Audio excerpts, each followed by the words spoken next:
Well, good evening, everybody, and apologies for the delayed start here for this Enterprise National League South tie as Hampton and Richmond take on HEMEL HEMPSTEAD Town here at BEAVERS Stadium. Just a couple of technical glitches there, but we're back on now and we should be all good to go.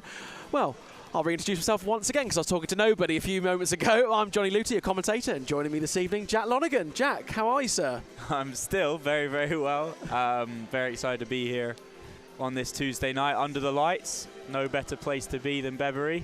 Fabulous stuff, fabulous stuff. Well, we haven't got too long till kick-off, Jack, so I will just go straight into the lineups then for, well, we'll start off with the visitors then, HEMEL HEMPSTEAD Town. Number 1, Michael Johnson. Number 2, Samuel Adenola. Number 3, Darian Dorich. Number 4, the captain, Kyler J. Number 7, George Williams. Number 8, Jake Gray. Number 9, Miller Matthews-Lewis. Number 10, Joe White. Number 12, Kyron Wiltshire. Number 15, Matthew Achuba. And number 22, Devontae Stanley. And on the bench for HEMEL HEMPSTEAD Town, number 5, Charlie Rowan. Number 6, Jordan Thompson. Number 11, Finley Wilkinson. Number 14, Adi Aziz. Number 17, Giovanni Brown. Number 20, Maro Villette. And number 23, Trey Cook-Appiah.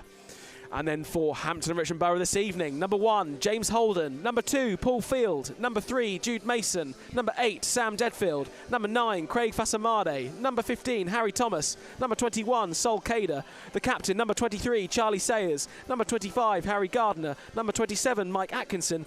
And number 28, Kai Innocent. And on the bench for Hampton Richmond Borough, number 4, Rohan Ince. Number 5, Ronan Silver. Number 11, Eddie Allsop. Number 13, Lucas Eager. Number 17, Finn McGreevy. Number 18, Ben Parkinson. Number 22, Callum O'Keefe. So, Jack, as we haven't got too much time before kick-off, but we'll try and sum up as briefly as we can what we've been discussing. Well, first and foremost, let's talk about Hampton Richmond Borough here. There is a new name on the team sheet. There is indeed. Could you tell the viewers about Kai Innocent? Yeah, so Kai Willard Innocent is he's 25 years old, defender. Plied his trade mostly at left back. Obviously, we play a 5. I would expect to see him at left wing back tonight. He started this campaign at Kidderminster in National League North. He made 6 appearances, since parted ways, and has found himself in South West London in the National League South. He's had experience mostly with Eastbourne Borough, but he's also played for tonight's opponents, HEMEL HEMPSTEAD Town, so that'll be interesting. Yeah, very excited to watch him play for the first time. I've heard good things. Yeah, so have I. I've heard Kai Innocent is very highly rated amongst the footballing community, so an excellent addition for Alan Julian's side this evening. And then, of course, on the team sheet for the visitors, you may have noticed a couple of names in there that you're very familiar with. That's that being Jake Gray and Maro Villette. Jake Gray, of course, one of Hampton and Richmond's servants for many years here at BEAVERS Stadium, and now plays his football at HEMEL HEMPSTEAD Town. Of course, he's in the starting 11 tonight because, of course, Jake Gray would like to do one on his old club. So hopefully, Jake Gray won't be doing that tonight, but we wish Jake Gray all the very best. And of course, Maro Villette on the bench tonight for Lee Allison's side. Maro Villette was one of Hampton Richmond's prolific players last season, even bagging Player of the Month in January, I believe it was, in the Enterprise National League South. So a top talent in Maro Villette. So also playing his football now for HEMEL HEMPSTEAD Town as the players are now coming out onto the pitch there. Of course, no Alan Massey. Of course, he picked up that nasty little injury on his hamstring in that fixture. It didn't look very good. So obviously no Alan Massey tonight, and we wish him a very speedy recovery, and hopefully he'll be back soon. And of course, Charlie Sayers will be taking up the captain responsibility tonight. So, yeah, I mean, Jack, just looking at that team, then just the 2 changes for Alan Julian, with Sam Deadfield coming to sign, and of course, the brand new Kai Innocent on his debut tonight. What do you make of that squad? I think the biggest questions are going to be directed towards the defence, especially with Alan Massey out. Obviously, the debutant coming in. I believe Jude Mason is going to be part of that centre-back 3 on the left side. And it'll be interesting to see Charlie Sayers in the centre. I think he's been one of the players of the season back there. So it'll be interesting to see how he adjusts to that central centre-back position, and also if he can pick up where Alan Massey has left off, especially being very vocal and leading from the back. Obviously, it's a big miss, but I was very impressed with how the squad reacted after losing Alan Massey on Saturday. So hopefully more of the same here right from kickoff. Absolutely, Jack. And Hemel Hempstead Town, well, of course, you may see on our socials that this game is dubbed El Tudico, which even the National League socials also joined in on the action and reposted it on their socials as well. So one of the media teams, Seb White, did a superb piece on the El Judico derby between these two sides. So quite the affair it is this evening against these two sides. And of course, if we do look back at the head-to-head fixtures with Hemel Hempstead Town and Hampton and Richmond Borough, well, last time Hemel Hempstead came to Hampton and Richmond Borough, they were 2-1 victors in that game, with the captain who is starting tonight, Kyler J, getting on the score sheet there. So he'll be one to look out for tonight. But then back into the 2nd of December 2023, Hampton and Richmond were 2-1 victors themselves, with 2 goals from Rory Donaldson, who of course plays his football now at Enfield Town. So we'll see how we get on in this contest this afternoon. Hemel Hempstead, of course, were in pretty good form themselves. They've, in the league campaign, they've only lost 1 of the last 5 and winning 3 out of those games.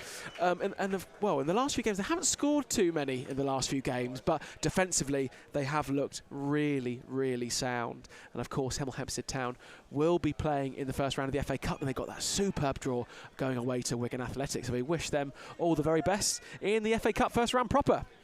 But we are not interested in that tonight, as we are here at Beverley Stadium for this Enterprise National League South tie, Hampton and Richmond Borough against Hemel Hempstead Town, under the lights here this Tuesday evening. And we're just about to get underway here, and it will be Hampton and Richmond Borough to get things underway, with Sam Deadfield standing over the ball here in the centre circle. And away we go. Sam Deadfield straight away playing it back to Harry Gardner, who's looking for the run of Solcader.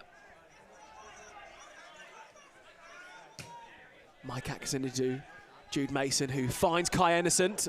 His first touch of the ball is a good one. He tries to cross that ball in, but it goes out for a throw-in, I believe, or corner. Can't quite see from down there.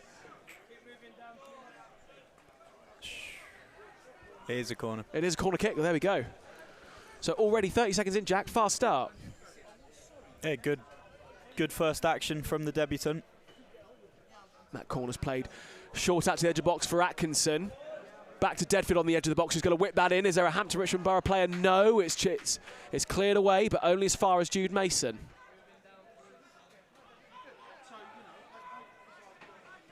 Mason on the halfway line just plays that safely back to James Holden.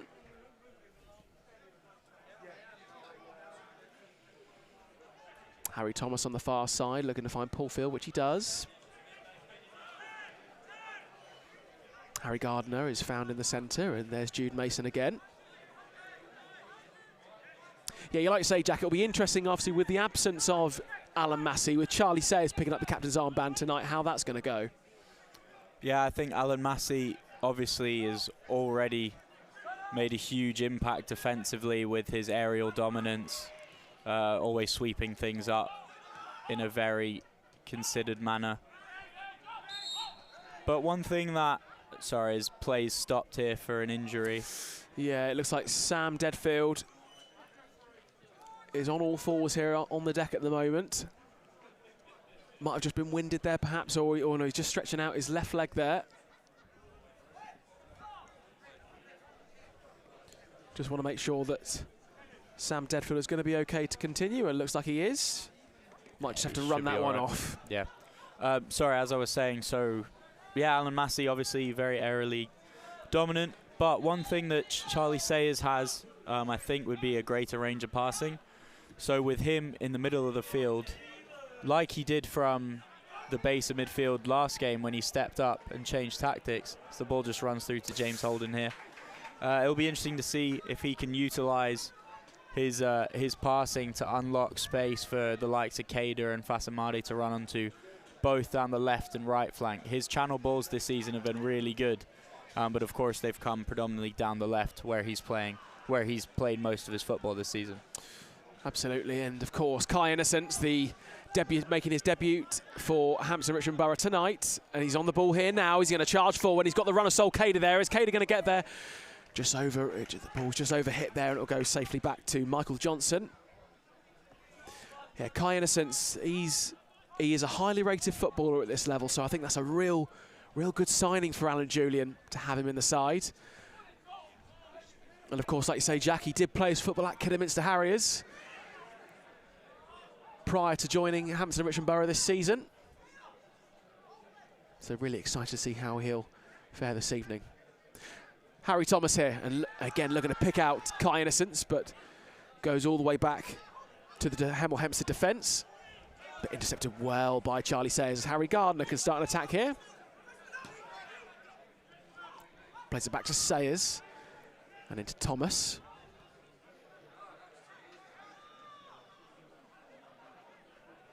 Pullfield out that far side into Harry Thomas again, then Gardner in the centre. And Jude Mason's going to try and find the run of Cader. But the Tudors were wise to it. This is George Williams now.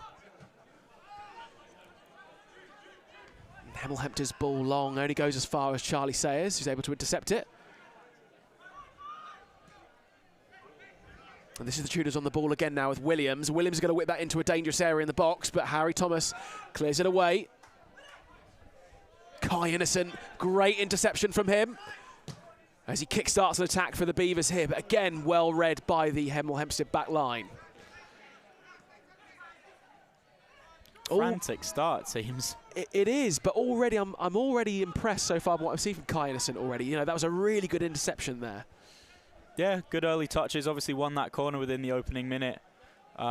He's also been really progressive in that left wing back role, which you need. Obviously, he's not been afraid to look for a killer ball or drive the ball forward himself. So yeah, it's all so far so good.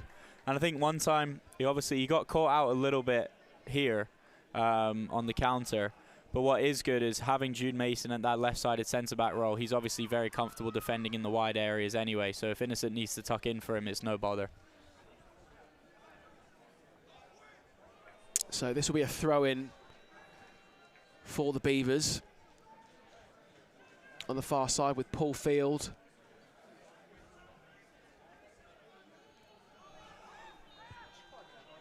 That's a long throw, but Samuel Adenola can get it further up the pitch for the Tudors. And then a little nudge in the back there from Harry Thomas, but play continues.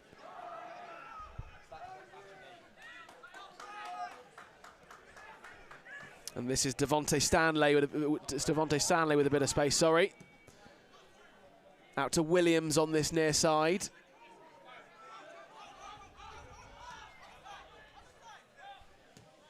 Adenola playing that back to Ajayi.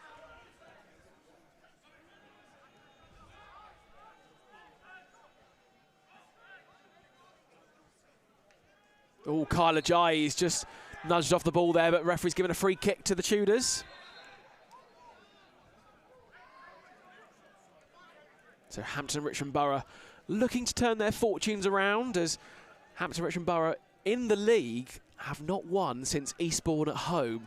So Jules will be looking to try and put things right tonight. Of course, Hampton and Richmond have won 2 games in the FA Cup qualifying rounds, but if we're talking league form, no win for the Beavers since the August bank holiday at home. And that was Eastleigh, just a slight correct, yeah.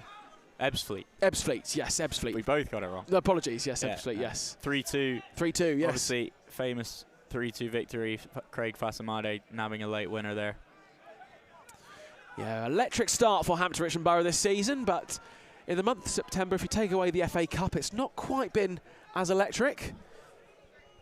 This is Devontae Stanley now, and he's kept that ball in play just about, and his cross in safely in the hands of James Holden.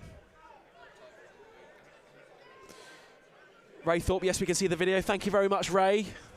Yeah, yes, we just had a couple of technical glitches at the start there, but Jack managed to put them right. Because I have no idea about this setup. Jack knows a lot more than I do. So throw in now for the Beavers on this far side, and Paul Field again, as we would expect, will be taking this throw in for the Beavers.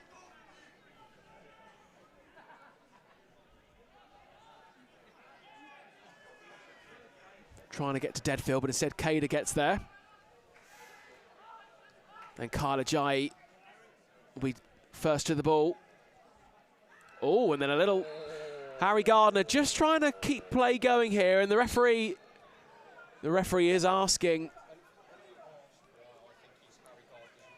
Oh, so referee's just going over here. He just wants to have a little word with Harry Gardner here. Maybe this says more about me, but yes, it's an obvious foul. He's gone through the back of him. I don't think it was that big a deal. No. Surely. I mean, I guess on that side it's very close to the fence as well, so maybe HEMEL, just some of the teammates wanted to protect their teammate who bore the brunt of that challenge. Yes, it is. Has been a big talking point in recent weeks, of course, about, well, it doesn't apply to this ground, of course, but obviously with the tragic passing of Billy Vigar, with that head injury he sustained at Wingate and Finchley's ground. And obviously tragically passed away. Oh, the referee didn't even give a foul after all that, so it is just going to be a throw into the Tudors. Oh, there we go. Harry Gardner must have won the ball.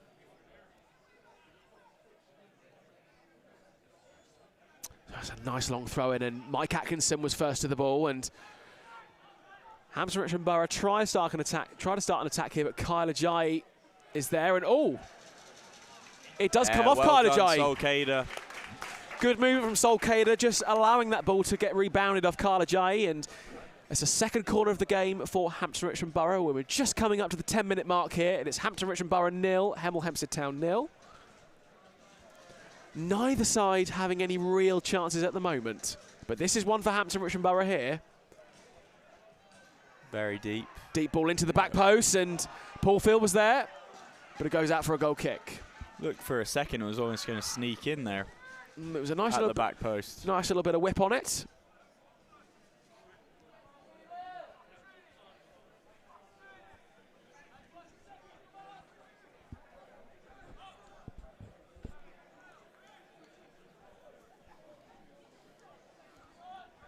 And of course, another recent addition to Alan Julian's side is, of course, Mike Atkinson, playing his first few games of this season at Salisbury, but has now returned to Hampton and Richmond Borough, where he had such a great season last season.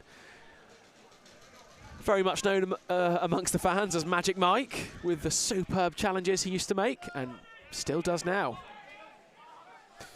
And then Michael Johnson's free kick was met by the head of Sam Deadfield, but this is Darren Dorrich that can charge forward here.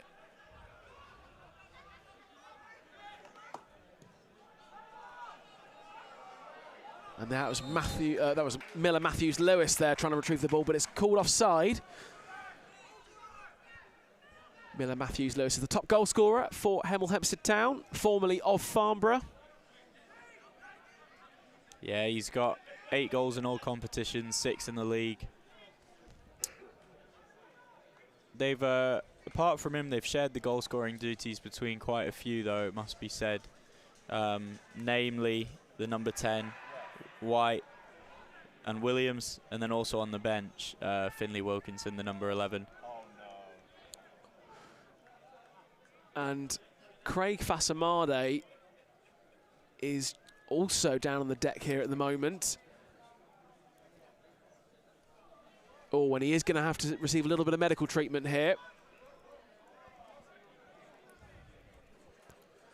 I didn't quite see what happened. Well, from what I was looking at general area, but I wasn't specifically focusing on what just happened there, but didn't look awful to me, but then what do I know, Jack? Tough to see. It's just getting a little bit of treatment. I believe he could have been smacked in the face, caught a stray hand. Sorry, Jack, in the comments, JJ Conway said it's 9 goals in all competitions. 9 goals, that's the one. Thank you very much, JJ Conway.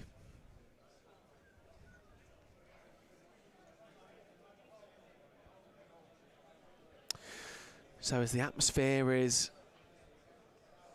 very, very calm at Beveridge Stadium at the moment, as the game is really yet to get going here at the moment.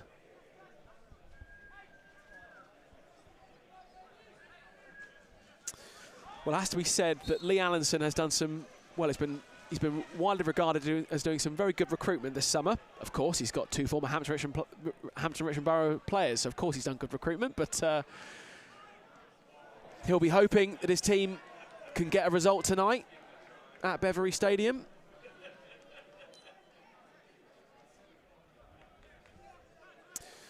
So play has continued, but Fasamade is still out at the moment whilst he's receiving treatment, but play will continue with Hampton Richmond Borough down to 10. Yeah, just watching him, it looks like he may have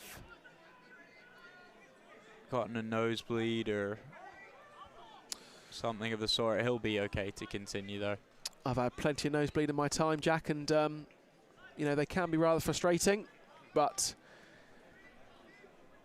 they do stop after about 10-15 minutes. So yeah. I'm hoping it might, or actually, I think it may be his neck, but anyways, he will be okay to continue, and he's back on the pitch. Kai Innocent now on the near side, charging forward. He tries to cross that ball in, but Devontae Stanley deflects it out for a throw-in. Throw-in's taken nice and quickly. Solcader gets there, and nice turn from Innocent. Oh, look at this from Innocent. And it's going to be a throw-in now to HEMEL HEMPSTEAD Town, but again, nice skill on the ball. I'm very impressed so far by what I've seen from Kai Innocent, Jack. It's yeah, so far he's been a real. He looks like he's going to potentially be a really good player for the Beavers so far, based on what we've seen.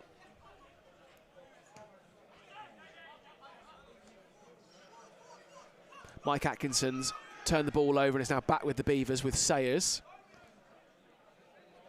Nice touch, well played, yeah. from Thomas. Just showed the really well played. Oh, finds Solcader. He's offside. Offside anyway, offside. But puts it in the back of the net for good measure. That was a lovely little ball in there.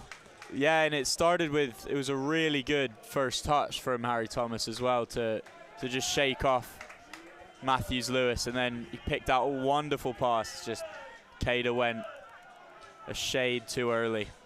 Promising though. Well, that is the first major opportunity of this match coming the way of the Beavers.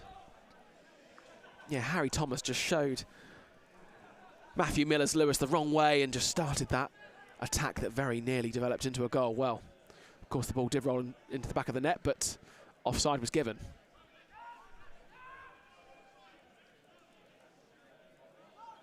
So this will be now throw-in for the Tudors.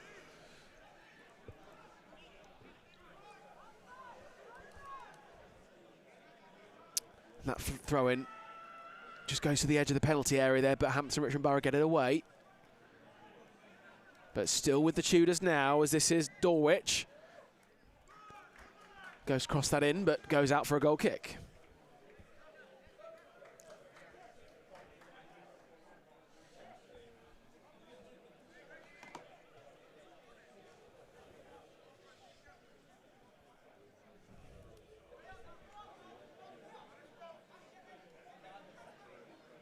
So goal kick for the Beavers here. James Holden just assessing whether he's going to go short or long with this one. He goes long.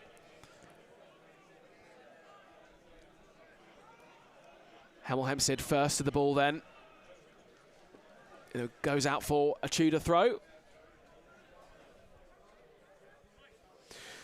Well, we've got a couple of Tudors fans in the group tonight. We've got Colin Pereira here. Come on, you Tudors. Well, I'm going to have to say, Colin, I don't agree with you. But we'll have to see what happens here. The Tudors are coming forward now in attack with Williams. George Williams picking out Millers-Lewis. Matthews-Lewis, sorry.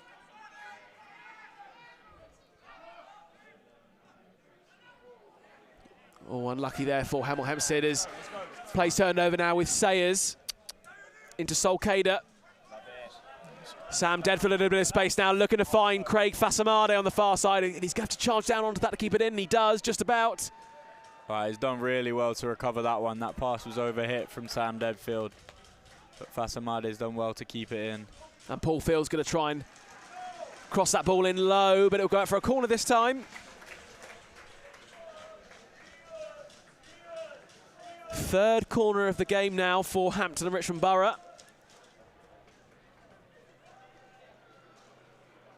And it will be Hampton Richmond Borough's number 8, Sam Deadfield. And what's the referee doing here? He's just going into the box just to have a little word here with the HEMEL HEMPSTEAD player and Craig Fasamade. Perhaps there might have been a bit of argy-bargy in the centre there. Well, I can see there is going to be. So when this ball comes in, it's going to be an interesting one. So, and a HEMEL player has just gone down on the deck there as the ball's whipped in, but it's safely in the hands of Michael Johnson. Yeah, there was a lot of toing and froing there. Harry Gardner was at the back post being marked by Adenola, and he ran into Johnson, the keeper, as well. Oh, Harry Gardner, a little tug there. Free kick to HEMEL HEMPSTEAD Town.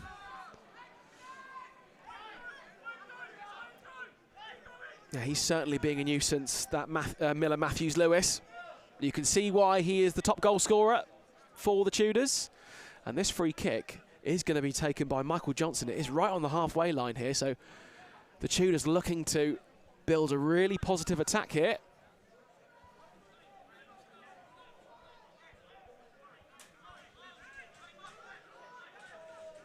Johnson takes it. Oh, it's a big one. Deep. Very deep indeed, but safely in the hands of James Holden. Can we go quick?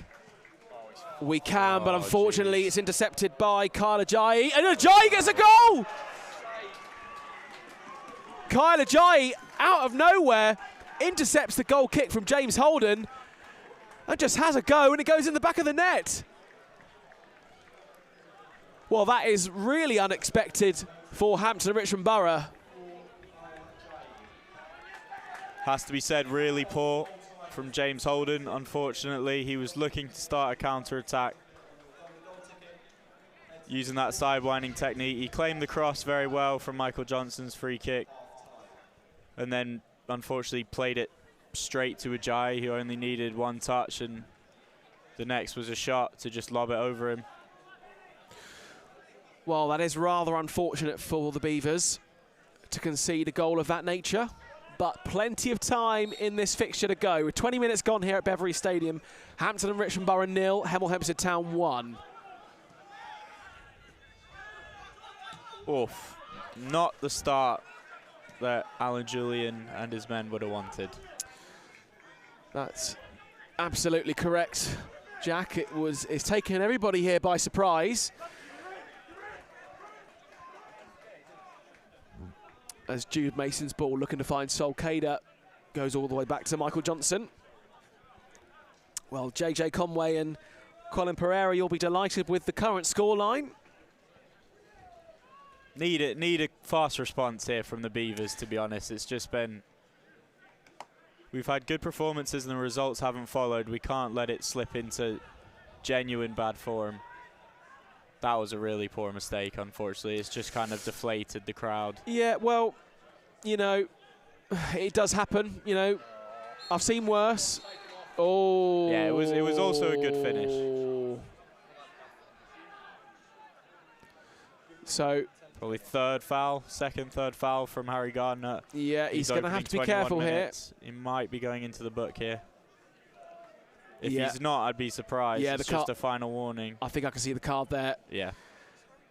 Yeah, it will be a yellow card for Harry Gardner.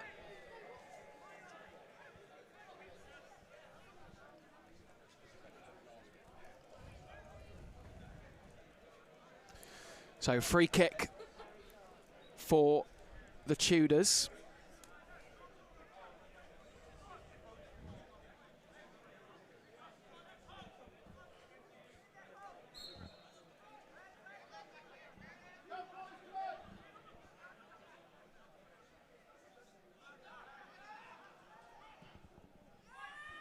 Free kick straight into the box, looking for the head of Ajayi.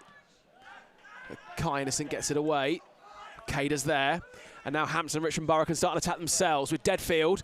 Can he pick up Fasamade? It's headed on there by Darian Dolrich. And then Williams plays that straight back to Johnson. But Harry Gardner's head gets there first. And Sol Kader can charge down onto this, but... He's offside again. He's offside again. Now, would that have been a penalty if the offside wasn't given? Yeah. I'm hearing Tommy say yes next to me. Yeah, I mean, it'd be hard. Yeah. I think Ajayi was just blindsided by Kader's run, saw him too late, and by the time he did, he could only bring him down. I think he kind of panicked there. It would have been, but the flag was up very early, unfortunately, well before the challenge went in. Well, we're looking for a response by the Beavers, and that very nearly was one.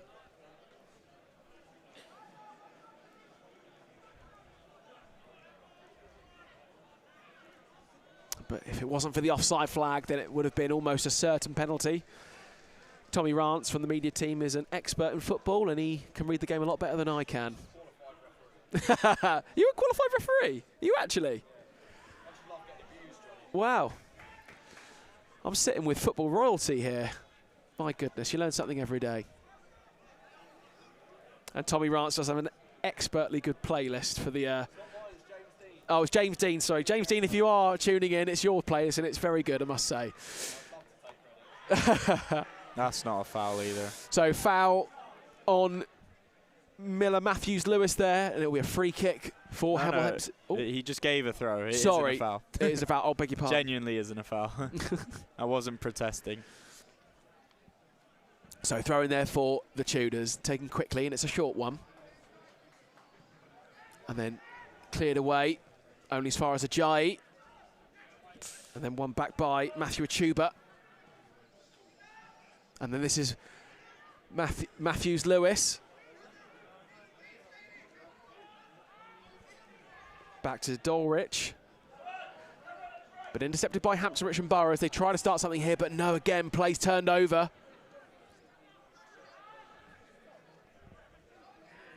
Dulwich to Achimba, who plays that back to Carla J.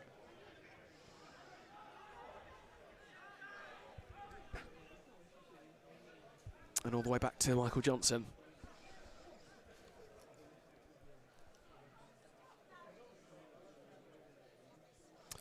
Solcader just jogging towards Michael Johnson just to allow him to pick it up so play can continue. Eesh. Just a slightly heavy... No. Oh, I thought it had gone out, is it not? Apparently not, but Charlie Sayers is able to get it back for the Beavers. Oh, and Kader just tries to turn away there. That's a good interception by Deadfield, but knocked out by Ajayi. So throw in to Hampton Richmond Borough.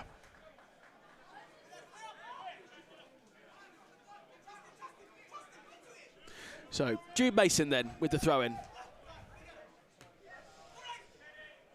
Keeps it alive.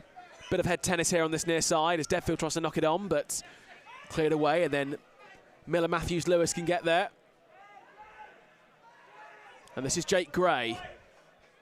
That's Kyron Wiltshire. The Tudors on the charge here. On the edge of the penalty area, whipped into the box. James Holland just about gets there and safely into his hands, but what's the referee going to say? Oh, I think it's just a potential head injury, perhaps. Yes, is it? Can't see which player that is. Is that Williams? I think it might be Williams. Yeah, I believe it's the number 7 Williams. Yeah, George Williams. Just as James Holden went to collect the ball, he got very much enough of the ball, but also got a bit of Williams' head as well, and I think that's just resulted in him feeling the effects. So Williams will just be sidelined for the moment, a bit like Fasamade was earlier.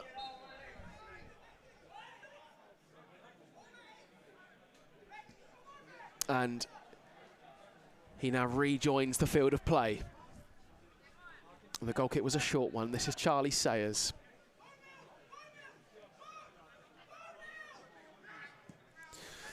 Charlie Sayers, long ball, looking to find the run of either Kai Innocent or Solcader. Slightly too much on it, and it'll be a goal kick. I've noticed that in the last 5 or 10 minutes so, Jack, that we're playing these long balls over the top now, looking to find the run of Solcader. Yeah, not playing out from the back as much.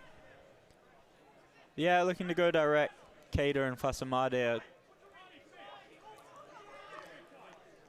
very quick. Sorry, I was just hearing Innocent have some words for the linesman on this near side. Anything you can say, repeat on the radio, or no? No. I can paraphrase, basically. Yes, yeah.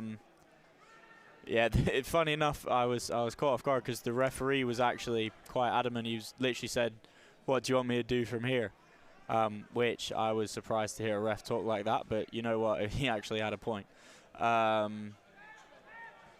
Yeah, trying to go long, but it's really hard when we go long not on the counter. So when the play slows down and we try and go long and HEMEL are set in a back 5, our forwards aren't really having much joy, but neither. Oh, and this is poor giveaway. Yeah, poor giveaway by HEMEL HEMPSTEAD as Kai Innocent can charge down onto it. Plays alive. Sam Devil goes for a shot, deflected. But that's the charging run of Paul Field as he keeps it alive as well. And it's whipped into the box and it just goes too deep and it will roll all the way to this near side of the corner flag. But yeah, poor ball from HEMEL HEMPSTEAD Town, and Hampton Richmond try to capitalise, but HEMEL HEMPSTEAD now can try and charge forward here, but Harry Gardner stops the attack from Matthews-Lewis. And then the clearance away is deflected by Kyron Wiltshire, and play has to restart then for Hampton Richmond Borough. Ellie up the Beavers, new Beaver TV angle unlocked. Well, thank you very much, Ellie, as this is Hampton Richmond on the attack now, on the edge of the penalty area here. Into... Oh, it's a Cader! Oh my, wow. Well, that's 2 times Sol Cader has hit the post in recent games. How close was that? Yeah, it was a really good layoff. Nice weight from Sam Deadfield. Finds Cader unmarked at the edge of the box. He's just looking to place it in that far corner, but ever so slightly overcooks it, and it cannons off that left post. Now this is Atkinson now. He's going to go for a shot, and it's safely in the hands of Michael Johnson, but better from the Beavers. It's better from the Beavers, absolutely. And yeah, Sol Cader has been so unlucky of late. Twice he's hit the post against Eastleigh, and it's just hit the post against the Tudors.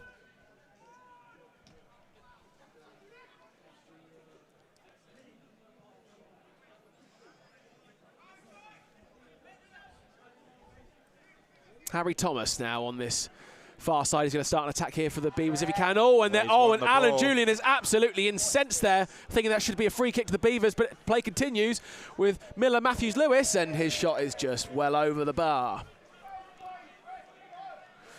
Well, Jack, I don't know if you saw, but Alan Julian was outraged that wasn't given as a free kick to Hampton and Richmond Borough.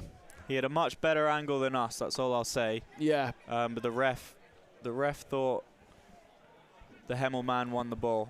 I have to say, the ref has been involved in probably more than he would have liked so far in the opening 30 minutes. Yeah, oh, and there's a lovely little turn. Atkinson struggling to play out, but keeping his composure. Oh, and unlucky that ball doesn't find the likes of Kai Innocent or Sol Cader. Yeah, potentially just a lack of chemistry there in Innocent's first match. Yeah. Well, of course, when you do have a new signing, you know, it can take time for them to bed into the team. As HEMEL HEMPSTEAD are here now on the edge of the box, but Harry Thomas can just stop that attack and then tries to get round Matthew Achuba. So Harry Gardner now finding Paul Field, then Fasamade will charge down onto this. He's got Ajayi there, and Ajayi just plays the safe option, and it goes out for a throw in to the Beavers, who are taken quickly into Deadfield. Back with Fasamade. I couldn't help but notice, but both our number 9s are sporting white wristband thingies, which is interesting. Or maybe not. But this is the Tudors now charging forward to find Miller Matthews-Lewis. And then Charlie Sayers doing enough to stop that attack, and there's a little big collision there. They're both down. It's not a foul, but both players went down injured. It's a strong challenge from Sayers into Matthews-Lewis, who was off balance after tussling with, I believe, Harry Thomas. Thank you again to all those tuning in on the watch-along live on YouTube. We've had 32 minutes played here at Beverley Stadium. Hampton and Richmond Borough 0, HEMEL HEMPSTEAD Town 1. That goal coming courtesy of the captain for the Tudors, Kyle Ajayi, in the 19th minute there to give the Tudors a 1-0 advantage at the moment. And Sayers actually looks to have come off the worst from that challenge. Just feeling that right ankle, or is it Thomas? Thomas. Excuse me. Ooh. Well, as we discussed on Saturday, Jack, that the water breaks as such when they can do the tactics. It can only happen when there's a genuine medical interruption, if you like. Yeah. So you can't just sort of get tactics midway through unless there's a genuine disruption to the game. It's just because I think Alan Julian last time was pretty blatant. The whole 11 went over there. Right. He can obviously talk to a couple players and get his message across to the whole team eventually. It's just the stop in play that we saw last time. I think the ref just took umbrage with that. So free kick then for Hampton and Richmond, and oh, that's a Miller Matthews-Lewis is incensed there. That's not a free kick himself. But yeah, he's proving to be a little bit of a nuisance, Miller Matthews-Lewis, for the Hampton Richmond back line, as Fasamade can try and charge down. Oh, sorry, Paul Field, can charge down onto that ball, and it will go out though for a goal kick. Jeff Baker, come on you Beavers, absolutely, sir. Well, Colin Pereira and JJ Conway, you've both gone a bit quiet in the chat. I was expecting a bit more Tudor chat, but instead it's a bit of Beaver banter from the likes of Jeff Baker and Ellie.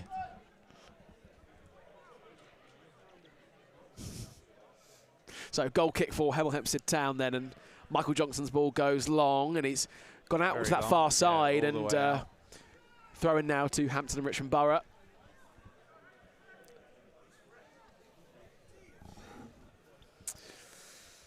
Well,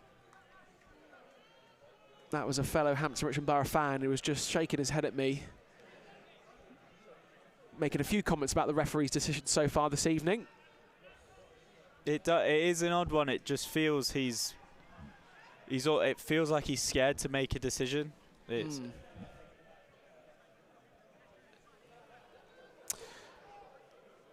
Tiger Aiden, fun fact, Kyle is my cousin that scored for him. Oh, wow. Well, there you go. Scored for Hemel, sorry. Yes. Oh, Kyle is your cousin, Tiger Aiden. Well, that is a lovely fact there. Thank you very much for sharing. And this is, Sol Cader's trying to charge forward here, but Hemel Hempstead do enough just to clear it out of the penalty area. Well, Tiger Aiden. Yeah, it was a superb goal from Kyle Ajayi to give Hemel Hempstead Town the 1-0 advantage at the moment, and this is a Tuba, sorry.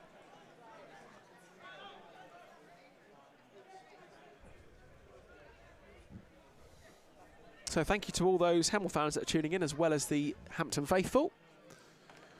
Yeah, Jack, as we've had just now 36 minutes gone in this match, and you kind of feel, well, how do you feel this game's going at the moment? It's a bit, doesn't feel like it's quite got that sort of excitement to it at the moment.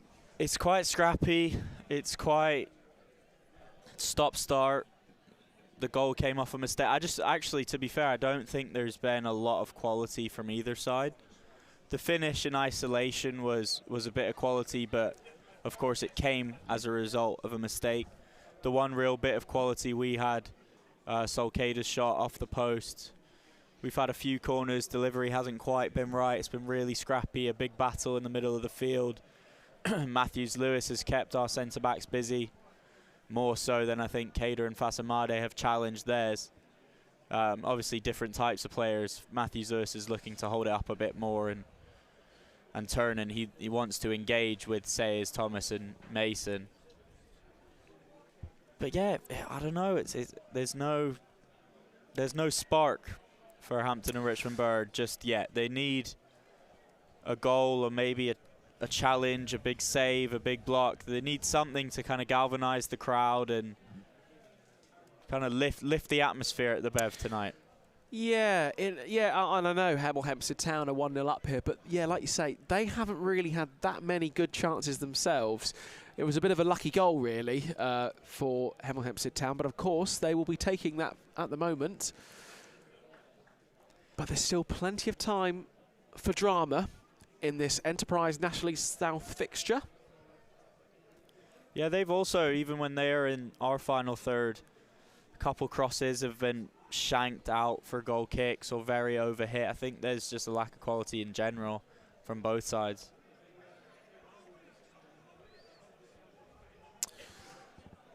which is uncharacteristic, I would say, of football at this level, because it is surprisingly high quality if you're not aware of National League South football. And we ourselves have played really good stuff this year at times and produced wonderful moments of quality, lots of goals. So it's not to say we don't have it in us. It's just absent so far in the opening 38 minutes. Well, players only just continued now as Paul Field was just receiving some treatment for Hampton and Richmond Borough. And this will be another throw-in now on the far side this time, but for the Tudors.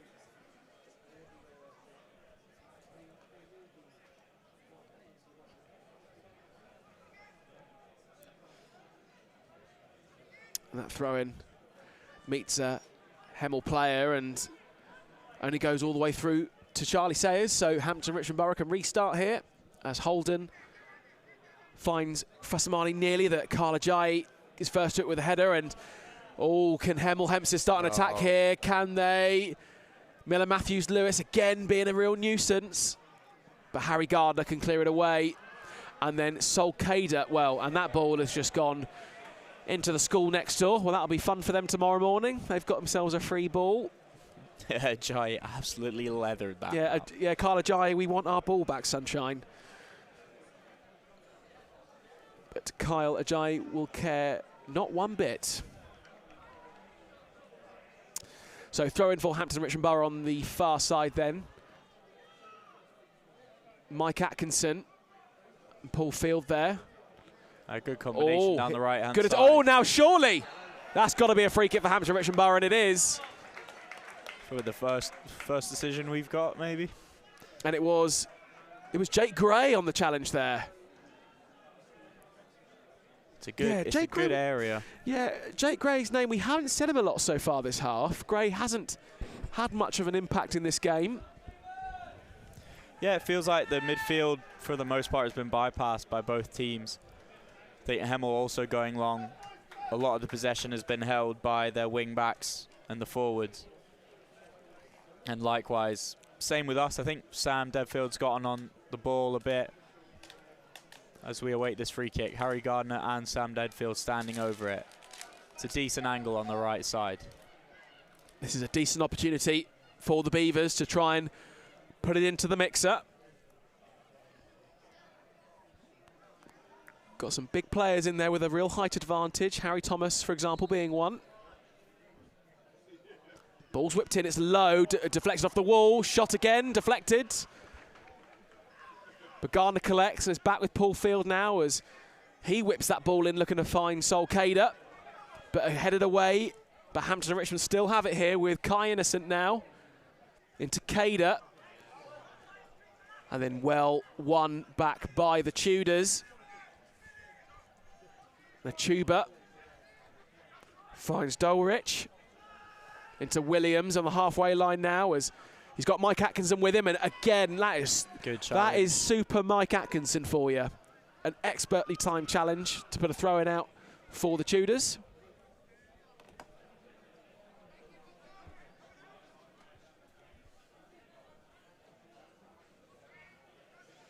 Long throw-in, but does it come off? No, it's already gone out, so throw-in to Hampton Richmond Borough this time. And it'll be our number 2, Paul Field.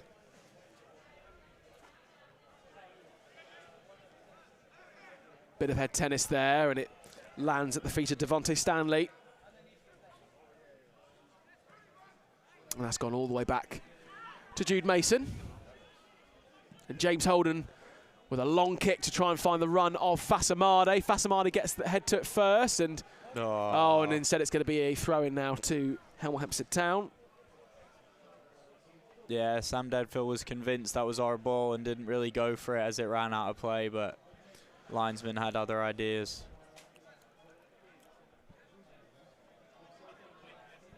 So, throw in then on the far side, but it's a poor one. Slipped out of his hand. Yeah.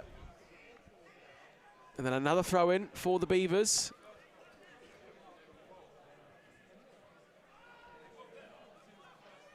Devfield back to Field. Paul Field's under a bit of pressure, yeah, and then Miller Matthews-Lewis going to start an attack here for the Tudors. It's Jake Gray charging down on the penalty area, but Mike Atkinson was there. And in doing so, there'll be a free kick now to the Beavers. Well, that was the first real attack I've seen from former Hampton Richmond Borough player Jake Gray and his former teammate Mike Atkinson just stopping any further attack developing there. For those who may be unaware, what type of profile of player is Jake Gray? Sort of a centre midfielder. Yeah, you know, he very much in the centre of the park, but he's having a few he's just playing out on that far side at the moment. But no, a real servant to the club. Yeah, and he had his injuries, but no, he's a great player on the pitch, but also off the pitch as well. Jake Gray is a real asset for HEMEL Hempstead Town. He, a really nice guy. Lovely tackle again from Mike Atkinson. Magic Mike coming to the rescue there. And again. Oh, and then, this is getting a bit spicy here. Kyron Wiltshire is getting... There wasn't a whole lot of contact. Mike Atkinson had already made one challenge, was looking to make a second in quick succession. He didn't get the ball, but the HEMEL man didn't win a foul and was bemused as to why not. He was very angry, but play continues then. Harry Thomas to Gardner. Back to Thomas. Little 1-2. Is Gardner going to get there? It was a slightly longer pass, and George Williams can win it back for the Tudors here on the halfway line. So HEMEL can reset here. Back to Johnson. That's a long kick. Looking to find Matthews-Lewis. Wow, there we go. We've had 45 minutes played. And the fourth official has indicated there'll be additional 2 minutes of added time here at BEAVERS Stadium. Currently, Hampton Richmond Borough 0, HEMEL Hempstead 1. HEMEL Hempstead with a corner now. Well, first corner of the game then for the Tudors then. Wow, I'm just reflecting on that first half. This has probably been, that's like the worst quality first half I've watched here. It's been a bit stale, hasn't it?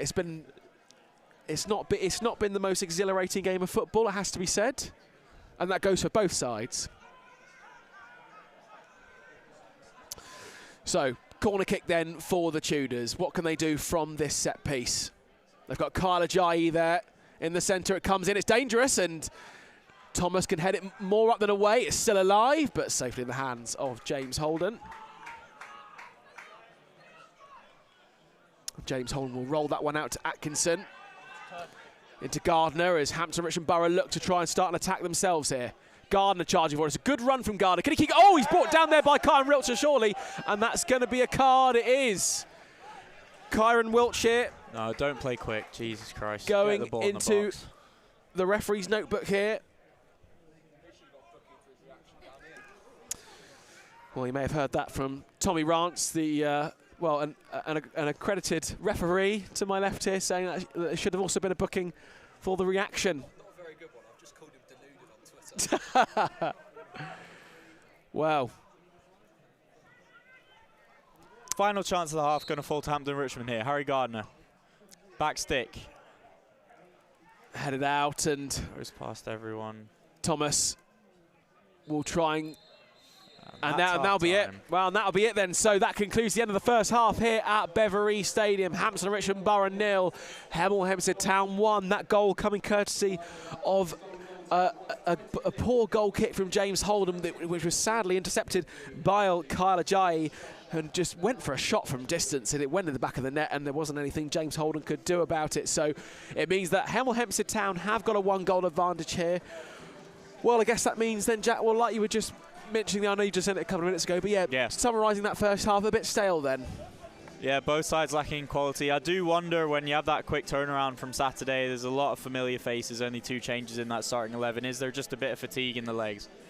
Obviously, these guys don't have access to the same sort of recovery mechanisms that Premier League and even Championship teams do. Results, lactic acid, and you know that the running just sits in the legs a bit more, maybe. That's just a presumption, but little sloppy from both sides. That being said, it's only 1-0, and I feel like we're yet to actually put some patterns together, so there's plenty to build on, and plenty for Alan Julian to convey to his side, as I'm sure he's doing right about now. Absolutely, and if you look at that Hampton Richmond Borough bench, there's plenty of options there for Alan Julian. Got the likes of Rohan in, so obviously, of course, came on against Weston-super-Mare and put in a good display in the final moments of that game. And then you've got the likes of Ronan Silver as well, Eddie Allsop, Finn McGreevy, Ben Parkinson and Callum O'Keefe. So plenty for Alan Julian to think about then at half-time. And then, of course, Lee Allenson as well. Got some strong players on the bench there, and of course one of them being former Hampton Richmond Borough player Maro Vallette. So may we see Maro Vallette come on in the second half then for HEMEL Hempstead Town. Well, I suppose that brings me on to the half-time scores around the National League South then. So, Jack, have you got the scores there at half-time for us? I do. Yeah, busy slate. Let's have a look. Sorry, just reading off the phone here. Bar City are hosting AFC Totton, who of course beat HEMEL Hempstead this past Saturday. Bar City are up 1-0 against them. Chesham are losing 1-0 to Worthing. Dagenham and Redbridge's poor season continues as they're down 2-1 at home to Horsham. Dover Athletic up 1-0 to Dorking Wanderers. Enfield Town have a 2-goal lead over Ebbsfleet United. Maidenhead are 1-0 up against Tonbridge Angels at home. Maidstone United 2-0 up against Eastbourne Borough. Salisbury 1-0 up, trying to follow on from their win this weekend. They're 1-0 up at hosting Farnborough. And then two more results. Torquay United 2-0 up against Chippenham, which, dare I say, probably expected. And Weston-super-Mare 3-1 up at home to Slough Town. Well, there we go. Some interesting results around the grounds then in the Enterprise National League South. As we've got a few of you HEMEL Hempstead fans tuned into the watch along this evening, I'd love to know what are your thoughts about your FA Cup run. You know, of course, very delighted the fact that you have got yourselves into the first round proper, and you'll be playing Wigan Athletic away. So you're going to go all the way up to Wigan there, who of course played their football in League One. I'd love to know your thoughts in the chat, how you feel about that game. Of course, Hampton and Richmond Borough unfortunately lost out in the fourth qualifying round here at home to Eastleigh. And were defeated 2-0 there. So yeah, chat, please do let me know about how you're feeling about that FA Cup fixture then. Well, Jack, it's not only the National League South that's happening tonight, there's also the UEFA Champions League. Very true. Would you mind just talking us through the Champions League at the moment? Are there any score lines that are worthy of note at the moment? Let's have a look. The early kickoff, Barcelona were literally up 2-1 until Olympiacos got a late red card and then scored 4 in the final 20 minutes, I think. Oh, wow. Was Rashford on the score sheet? Rashford got 2 goals and it finished 6-1. Wow. He's an interesting one with Marcus Rashford. Of course, you know, playing his football a lot in the Premier League, of course, with Manchester United. Now playing his football at Barcelona. Is that a good move for Marcus Rashford? And do you think... Do you think when he comes back to the Premier League, of course, he's only on loan there, do you reckon we could see Marcus Rashford return to that Marcus Rashford we once knew when he was at United? I think we can. I don't think it will be in the Premier League. I just don't see him. He's not returning to United, and I don't see him signing for another Premier League club. I think the most likely would be he stays at Barcelona. They have a 30 million option, which if he has a season as he continues to have it, will end up looking like a bargain. PSG have also been long-time suitors for a very long time, so I think that those would be my two as to where he ends up. Look, he's a wonderful player. He's got one of the highest ceilings in world football. It's just a shame he hasn't reached those heights all too often. But he definitely needed a change of scenery from Old Trafford and just get away from. Maybe there's a lot of people he needs to care for in Manchester. A lot of family. It's where he's from. It's probably good to be in a completely different country in a way, just a complete change of setting. He can focus on his football. more. You know, not that I think he did anything wrong personally. No. Before. Jack, so we got Tiger Aiden asks, what team do you support in general? Me? Yeah, so I am a United fan. Oh, there we go. So obviously expert knowledge there for Marcus Rashford. So from my point of view, I'm a big Marcus Rashford fan. And it kind of pains me to say, I wish, you know, in another world, he would be at United for his whole career. He'd break Bobby Charlton's scoring record because he definitely has it in him. It just didn't work out. I think the overall atmosphere of the club is not conducive to him. It unfortunately just didn't work out for loads of reasons that are too complicated to get onto here. But obviously, you may have detected a hint of bias, I guess. But I just wish him all the best. Every time I see him score, I'm really happy. Playing in the Champions League, biggest stage. Yes, it's Olympiacos, but someone's got to put the ball in the back of the net. He also won a penalty for them tonight. So there you go. Continues to have a good game, a good season for Barca. Just looking around the league, the Champions League, that is league phase. Sorry. Newcastle up 1-0 at home to Benfica. Oh, that'll be against Jose Mourinho's Benfica. Yeah. And Anthony Gordon got the goal, another Englishman. Yeah. Hoping to be on the plane to the US this summer. Let's see, PSG 2-1 up at home to Napoli. Leverkusen PSG 1-1, both sides of a red card in that one. Inter beating Union Saint-Gilloise 1-0 away from home. Copenhagen and Dortmund locked at 1-1. Man City 2-0 up away at Villarreal. Erling Haaland, no prizes, no prizes. Exactly. We're guessing who scored there. Erling Haaland is definitely on the score sheet alongside Bernardo Silva in that one. And then in the second biggest game happening in London tonight, Arsenal are hosting Atletico Madrid, and it is 0-0 at the Emirates. Now, a question I've got for you, Jack, as well. Oh, and Tiger Aiden, and for me, well, my big team, of course, is Hampton and Richmond Borough. They are my first team I support. But no, I do also follow Leicester City as well. They are my team outside of Hampton Richmond Borough. And chat, please let us know what teams you support. We'd love to hear what you all support. I'm sure you all support either Hampton Richmond Borough or HEMEL HEMPSTEAD Town, but what other teams you support, do let Jack and I know. And Jack, just going back to that about the Arsenal fixture then. Yeah. Arsenal, after this weekend's Premier League results, they're currently top of the Premier League, and obviously with Liverpool losing there to Man United.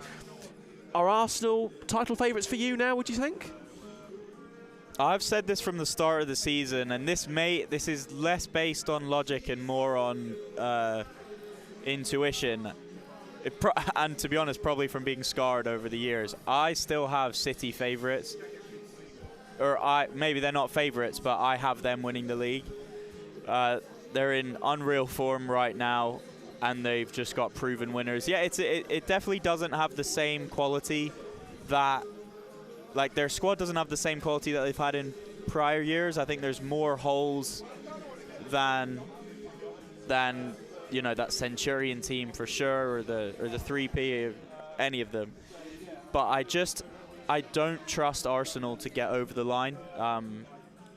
What I've seen from City is that they've won in the past and they're proven winners. What I've seen from Arsenal is that they're proven, I don't want to say bottle jobs, but proven to fall, you know, come up slightly short. Not just in the Premier League as well. So on paper, they have an amazing squad. Let's not get it twisted. Their midfield is wonderful. I think Zubimendi's been a good addition. Gyökeres, I think he will come good. I don't think he's top class, but they don't really need top class. They just need more goals. I think Arsenal fans would probably still be patient with him, but would probably have expected a couple more by now. I'm not sure he works with their system. He's actually someone who plays on the transition a lot in a 5, not unlike our own at Sporting, looking to counter. But you know, Arsenal dominate the ball, and I think he's just yet to find his feet. Injuries will be a big one as well for them this season. They've got to stay healthy. Other big news that broke, of course, on this Premier League weekend, Ange Postecoglou was sacked after the Forest-Chelsea game by Mr. Marinakis, that he's known by the players at the post-match interview. That was, I believe it was 39 days Ange Postecoglou had in that job, Jack. I mean, I mean, talk about giving a manager time. I mean, God, you know, that's hardly no time at all. I mean, do you think his sacking was a bit unfair, or do you think it was fair enough based on the results? Yeah, I mean, usually I would say give the manager more time, but to be honest, it seemed like it was kind of doomed to fail from the start. Especially the sacking around Nuno was grossly unpopular with Nottingham Forest fans. Ange Postecoglou never warmed to them, and it didn't seem like he ever tried to warm to them. He was more about protecting his own reputation in press conferences, or at least that's the sense I got. So I think they actually did well to fire him and just stop the rot. I just don't see that being a successful partnership. Sean Dyche will be an interesting one. His first time back in management for a good few years. Yes, now. since his season at Everton, yes. Well, it's not a million miles away from Nuno's football, at least, if not in philosophy, at least in that it's a predominantly defensive style. It may suit Nottingham Forest squad, but it does feel all so long ago from about January time where they were pushing for Champions League spots.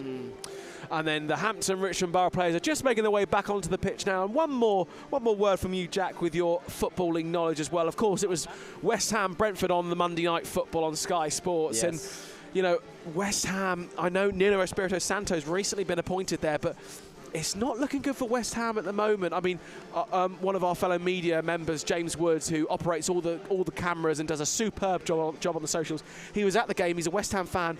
He's telling me, yeah, things are not good at West Ham at the moment. Where do you think that stems from? Is it been the recruitment? Is it the ownership? Where would you say that this comes from there? I think recruitment isn't great for West Ham and hasn't been great for a while.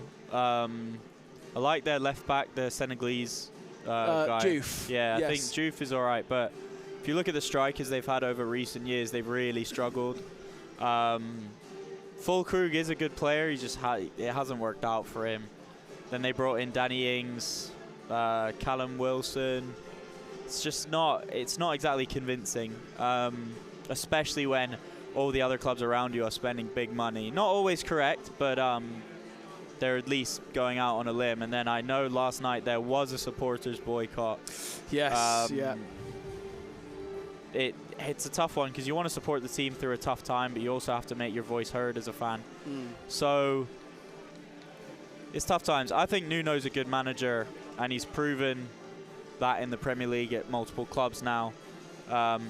You know, here or less. I think he's not a bad man to save West Ham from relegation, but the form is going to need to change very, very soon.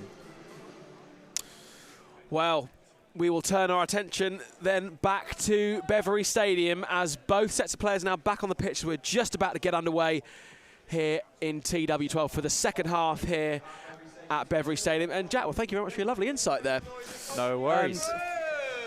And we will now turn our attention from the Premier League back to the Enterprise National League South as the second half is about to get underway here, and it will be HEMEL HEMPSTEAD to get things underway here, and it's George Williams standing over the centre circle here. Oh.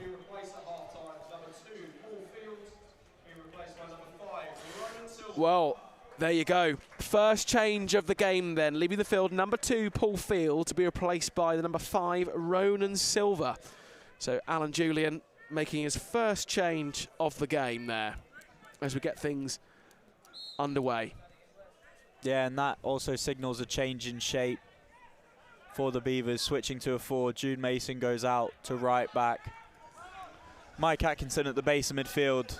Sam Devfield and Harry Gardner just ahead of him. And then I expect Ronan Silva to play in that 10 position. Probably try and hold it up, knock around the corner to the strike partnership of Craig Fasamade and Sol Kader. Ronan Silva's first interaction in the game gives away a free kick to HEMEL HEMPSTEAD here. Lorna McWilliam, it was good to get down to the Beverley Stadium from Scotland earlier in the season. Wrexham City season ticket, but also support Greenock Morton and Fraserburgh. if I pronounced that last one right there, Lorna. Well, Lorna, thank you very much for coming down to Beverley Stadium, because I know you regularly tune in on the watch along and Beaver Radio. So thank you once again for joining us. And what divisions do those teams play in there? I must admit, I can't say I recognise them, but perhaps I'll have to get myself up to Scotland and go check them out, Lorna. But no, thank you very much for your comment, and thank you for tuning in. So free kick here then, Hemel Hempstead Town. It's whipped into the edge of the penalty area on the front side, but Deadfield's header gets it away. And then Devontae Stanley thumps it more up than forward, but it's going to land awkwardly. And Thomas can header it away, and then Gardner just hooks it out. Tiger Aiden, where do you see Hemel Hempstead and Hampton Richmond finishing this season? Jack, well, I'll throw that one to you. That's a good question. You're probably more well-versed in non-league football and National League South football than I am, to be fair. But from what I've seen this season, obviously we had a really good start. Just petered out just a little bit. I think these 3 fixtures, Weston-super-Mare, Hemel Hempstead and Hornchurch, are a good litmus test now that every squad has kind of settled in to the season. I'd like to be optimistic and say maybe we could hit one of those. Shot! Wow, what a strike. What a strike. Shot from Jake Gray, and it just goes wide there. His eyes lit up as he was looking to have a shot return to Beverley Stadium and grab himself a goal, but it wasn't to be on that occasion. Yeah, it was. He connected with that well, but I think it was always probably going wide. From our angle, we couldn't quite see the trajectory, but wasn't too bad. But yeah, sorry, back to where I think they'll finish. I think, optimistically, I'd like to say Hampton sneak into a playoff spot. But it's really early to say. Maybe by Christmas we'll have a better indication. But hopefully comfortably mid-table at least. And then Hemel Hempstead, I have even less to go off, but I'd say roughly the same. They've started the season well, maybe again playoffs, like in that 6th, 7th, 8th kind of position in the league. Yeah, I do remember. I can't remember if it was last season or the season before, but Hemel Hempstead had a fantastic start. I think they were top of the league at one point, but then a torrid run of results, and almost lucky to stay up, Hemel Hempstead were. So yeah, Hemel Hempstead, it's been a very mixed bag, I'd say, for Hemel Hempstead, but you've recruited well this summer, and I think you could have a very good season. And hopefully the same for Hampton Richmond Borough, of course. I'm hoping it'll also be a good season as well. We think we've recruited well as well, and I think, like Jack's mentioned, I think we could go on to have a really good season. But like you say, it's very early days, difficult to say. But we all have a prediction this early on.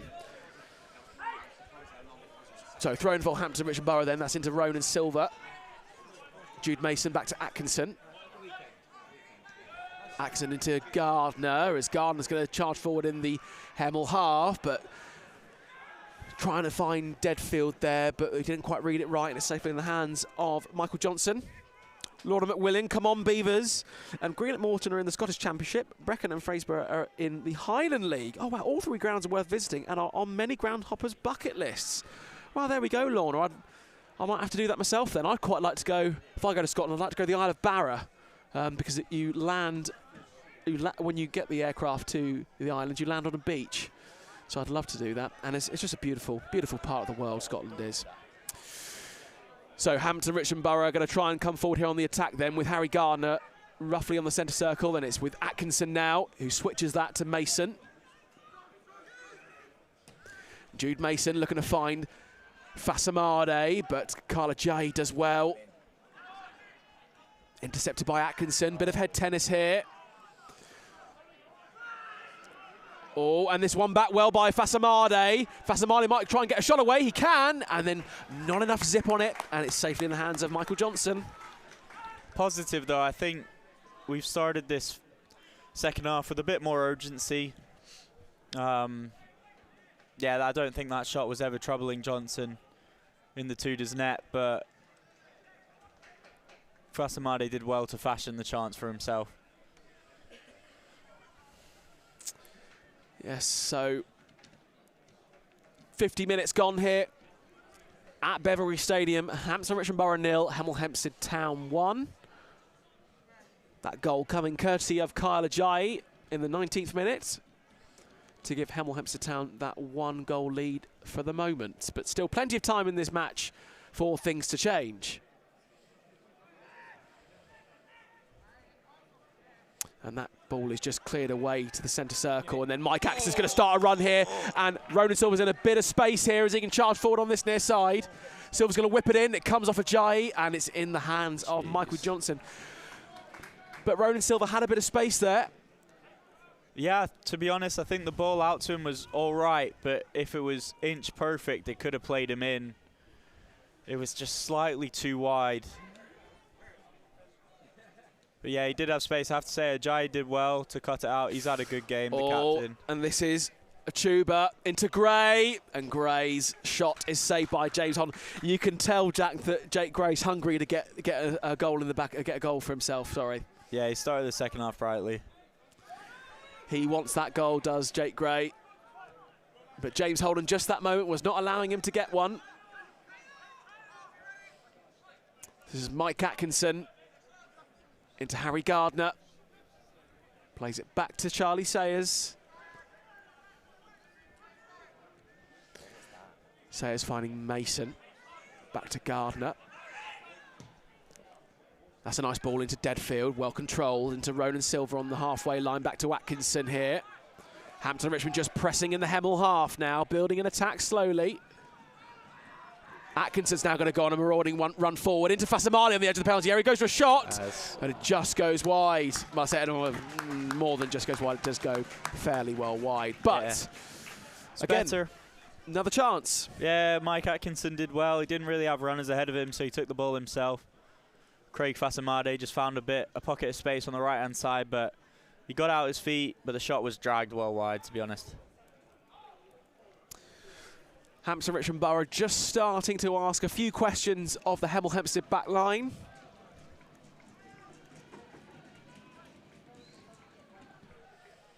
Michael Johnson, long goal kick then. And it's met by Kyron Wiltshire. Kyron Wiltshire's going to charge forward here, but he had a beaver in the way. Oh, that's a lovely challenge in by Deadfield to win the ball back for the Beavers now. That ball is switched out to Jude Mason on the near side. Into Gardner.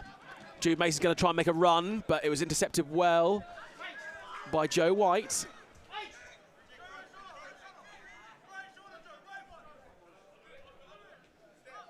Mason takes a throw in for the Beavers into Thomas. And Charlie Sayers as the Beavers start an attack as well. Kai Innocent back to Deadfield.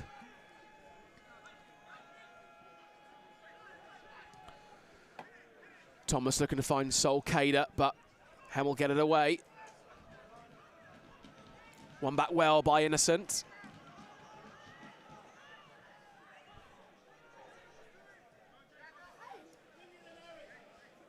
And this is Thomas now.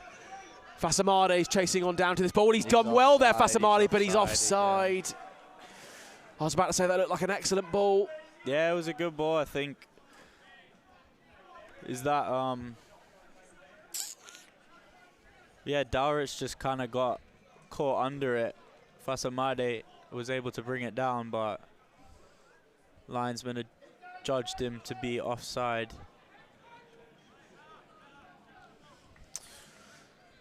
So Michael Johnson will get us back underway then.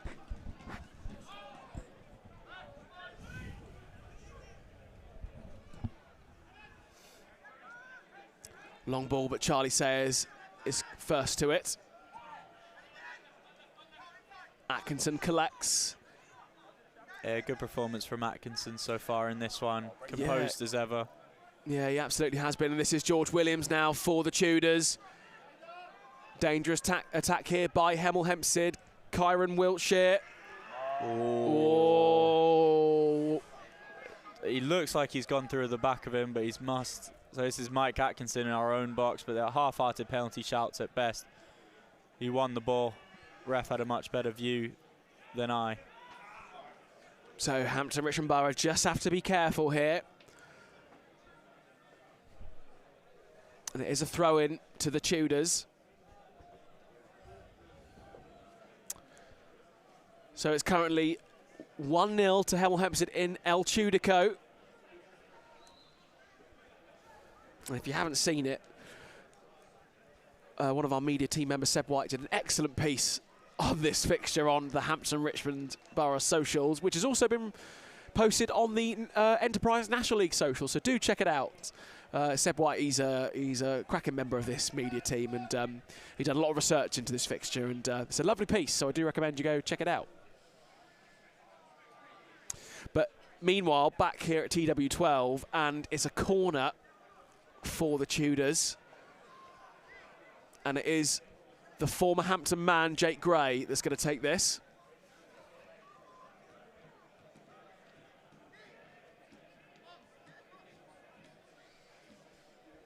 Oh, it's a low one into Williams, leaves it, White!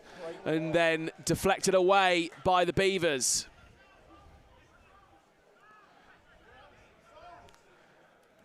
Wiltshire rolls that one out for a throw into the Beavers then. Atkinson on the ball here. Switches us out to Harry Thomas. Harry Thomas into Jude Mason. Mason looking to find the run of Ronan Silva, but intercepted well by Jake Gray. Gray into Dowrich, and then Dowrich's ball comes off. Well, it goes out already, so it will be a throw into the Beavers then. Mason to take, finds the run of Ronan Silva, and he's going to get there. Little heavy touch, but the ball is still in play.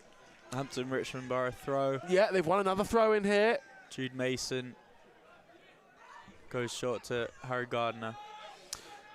Gardner into Ronan Silva now. Oh, and it's turned over by HEMEL Hempstead Town as Miller Matthews-Lewis charges forward, and Mike Atkinson. Yeah, that one wasn't quite Magic Mike-esque. And it will be a free kick to the Tudors. Yeah, and it's a yellow card. Yellow just for stopping the counter-attack. Well, that's the second piece of cheese been shown tonight for Hampton Richmond Borough.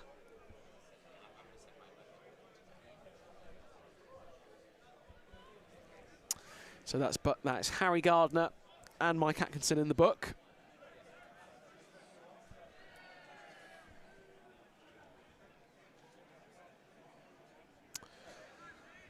Well, it doesn't look like either side have got any subs warming up at the moment, so we're not going to see any changes in the immediate future.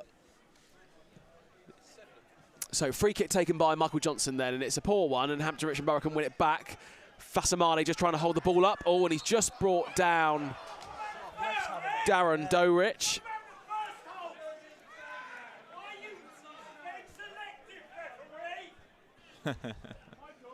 What did you just say, that fan there?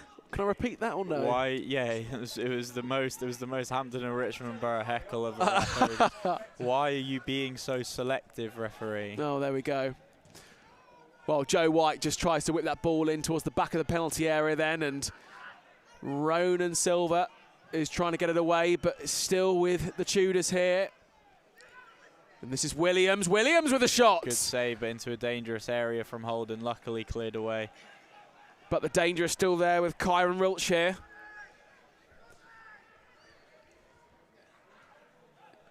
Into White. And then, that's a push. Oh, yeah. Free kick then to Hampton Richmond Borough.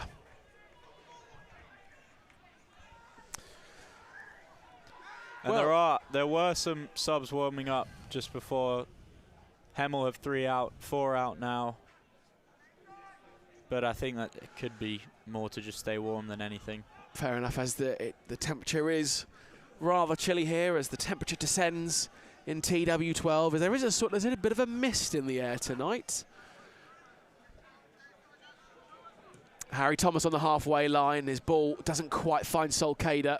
Yeah, since that first really good ball to Solcader, in which he found the back of the net, but he was offside, Harry Thomas really hasn't found another long ball. Oh, slipped in behind, number 15. Oh, here we go. Tuba. Falls. Oh, Great what a save. What a save as Matthew Tuba was in on goal, and James Holden makes himself big to stop that ball going in the back of the net. A big save from Hampton Richmond Borough's number 1. Massive save with the outstretched right leg from James Holden there, saving a certain goal. Harry Gardner lost his footing at very unfortunate time, and the Tuber was through. Here they go again, though. Miller Matthews Lewis, he might go for a shot here. He does. Deflected on. That's unfortunate. It's in the back of the net. The deflection comes off Charlie Sayers, I think. And that, unfortunately, that's another unfortunate goal for Hampton Richmond Borough to concede. And it's Miller Matthews Lewis getting the goal for Hemel Hempstead Town to put them 2 goals ahead here. Hampton Richmond Borough 0, Hemel Hempstead Town 2. Yeah. Well, that was most unfortunate, Jack. Yeah, literally moments after that excellent save to keep it at 1-0. James Holden has been undone by a vicious, vicious deflection, which just sees it loop over his head, high over his head. And there was nothing he could do about that. Well, there we go. 733, the match day attendance here at BEAVERS Stadium. Thank you very much for all your support. And JJ Conway, oh, you're back, sir. Make that 10 goals for Miller Matthews Lewis, sorry. Well, yeah, there you go. To be honest, I would watch it back to see if it was even on target, because the deflection was pretty wicked. But I think, on balance, it probably is his goal. Yeah, it'll be interesting, like you say, yeah. See if it would even go in on target. Otherwise, that will be an own goal for Charlie Sayers. But we're back underway here, and Hampton and Richmond Borough need to respond here to get themselves back in this game. Harry Gardner back to Atkinson. Harry Thomas. Well, I've said it many a times on the watch along, but Hampton Richmond Borough have been known for Can it find someone? Late. Ronan Silva goes down in the box, but yeah, Ronan Silva just goes down in the box there, and well, I was just about to say there that Hampton Richmond Borough have been known for late goals, so we could do with some of that magic tonight. So throw in for the Beavers then. Jude Mason into Deadfield. And Gray wins it back here. At his ball going as far as Harry Thomas, and sorry, nearly swore on that. Yeah, one. and then Harry Thomas starting an attack here with Craig Fasamade now on the near side here. Can he whip it into a dangerous area? Beat your man. Here we go. Okay. Harry Thomas down the edge of the box. He might try and go for a shot. Oh, lovely little turn. Unintentional skill there, but we'll take it. Fasamade now. And then intercepted. Really poor giveaway, counter-attack opportunity for the Tudors here. Devontae Stanley at now. At the feet of Seven Williams. Matthews Lewis is offside. Yeah, He's offside. He goes for it just to give us the free kick. He knew he was offside too, to be fair. Play restarts quickly at the feet of Mike Atkinson. Beaver time. Beavers. Oh, I've awoken the Beaver time YouTuber. Thank you very much for whoever's running that account. Yes, Beaver time. Ronan Silva on the half turn. We certainly need it now. And he's down, injured. Play continues. Gardner whips it in, trying to find Solcader. Then Miller Matthews Lewis will try and charge down onto this. He's got Charlie Sayers to deal with, and he plays that back to Holden. Well marshalled by Charlie Sayers. Spread the ball wide here. Atkinson into Harry Thomas's. There's plenty of time left in this Just game. opened up now, isn't it? Oh, and that's a poor ball there from Thomas, and now Joe White can charge forward on a counter-attack here. Joe White holds it up, and then he's brought down by Thomas, surely for a free kick. He's buying the foul. Well, or he thought he was trying to buy a foul. Well, there you go. And then Silva's off. And then Ronan Silva's offside there. Yeah, game being played at a really, really high pace. We've obviously had to come out and attack. Hemel finding plenty of space on the counter now as well. Doe Rich was charging forward there, but Jude Mason gets it back for the Beavers into Fasamade on the halfway line. Back to Mason. The game is, the last couple of minutes has just opened up here as Hampton Richmond Borough know they need to get the next goal to ideally get themselves back into this game.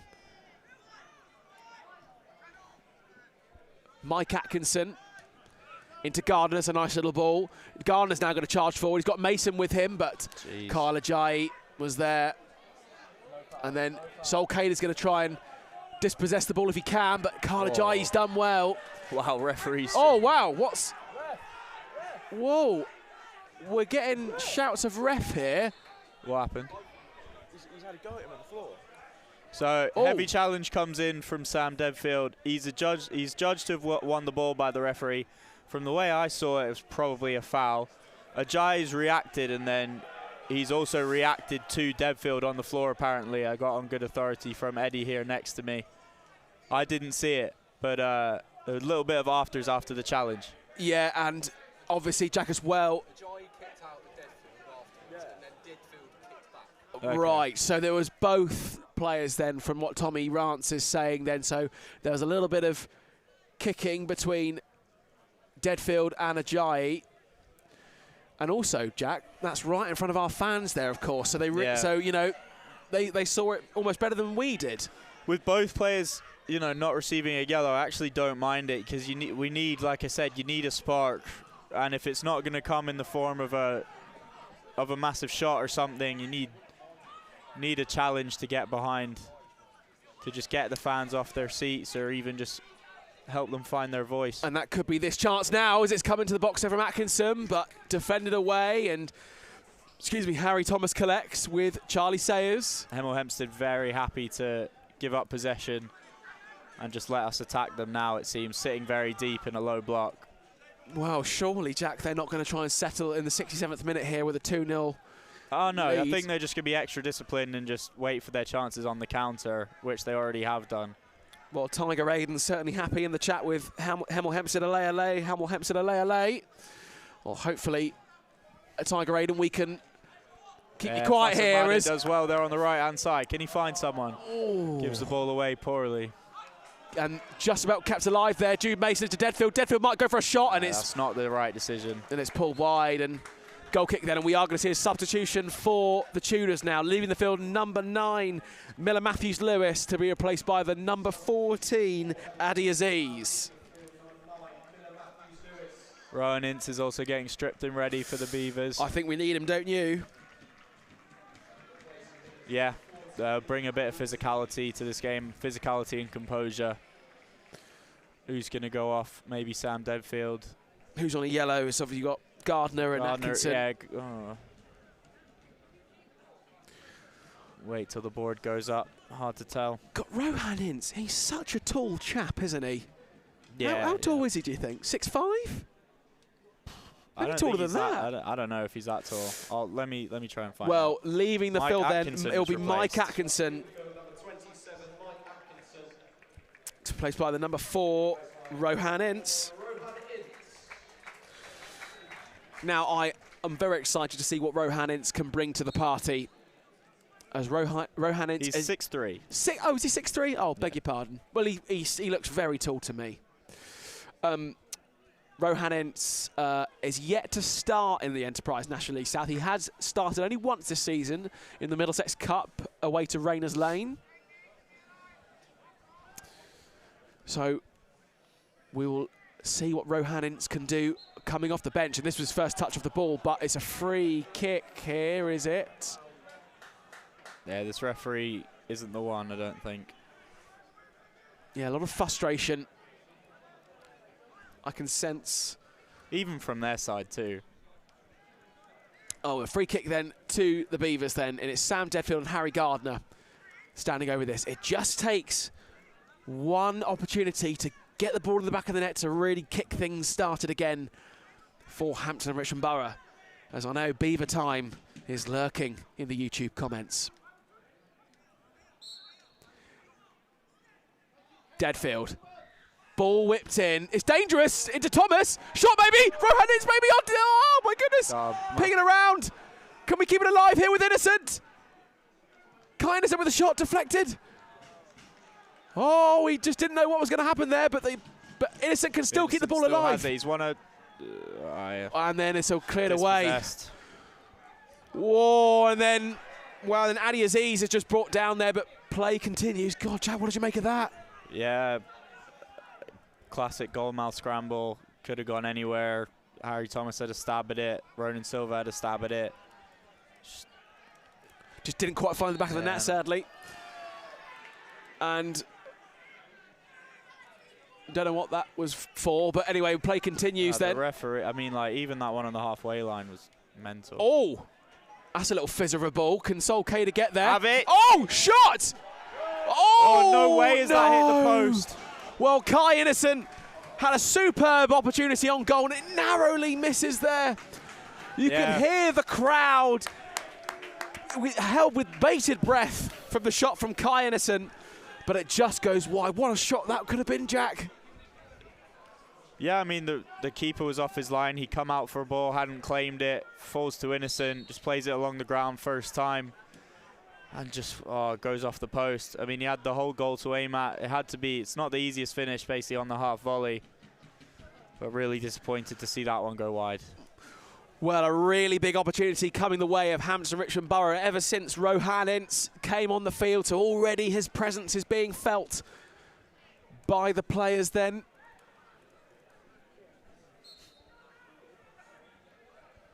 So throw in to HEMEL Hempstead now on the far side on the halfway line. Looking to find Williams, but Innocent was there first. Can the Beavers get it away here with Fasamade, and then back into the Hampstead half. A tuber, but then one back again by the Beavers. All the way back to Thomas, now Charlie Sayers. Long ball by Sayers.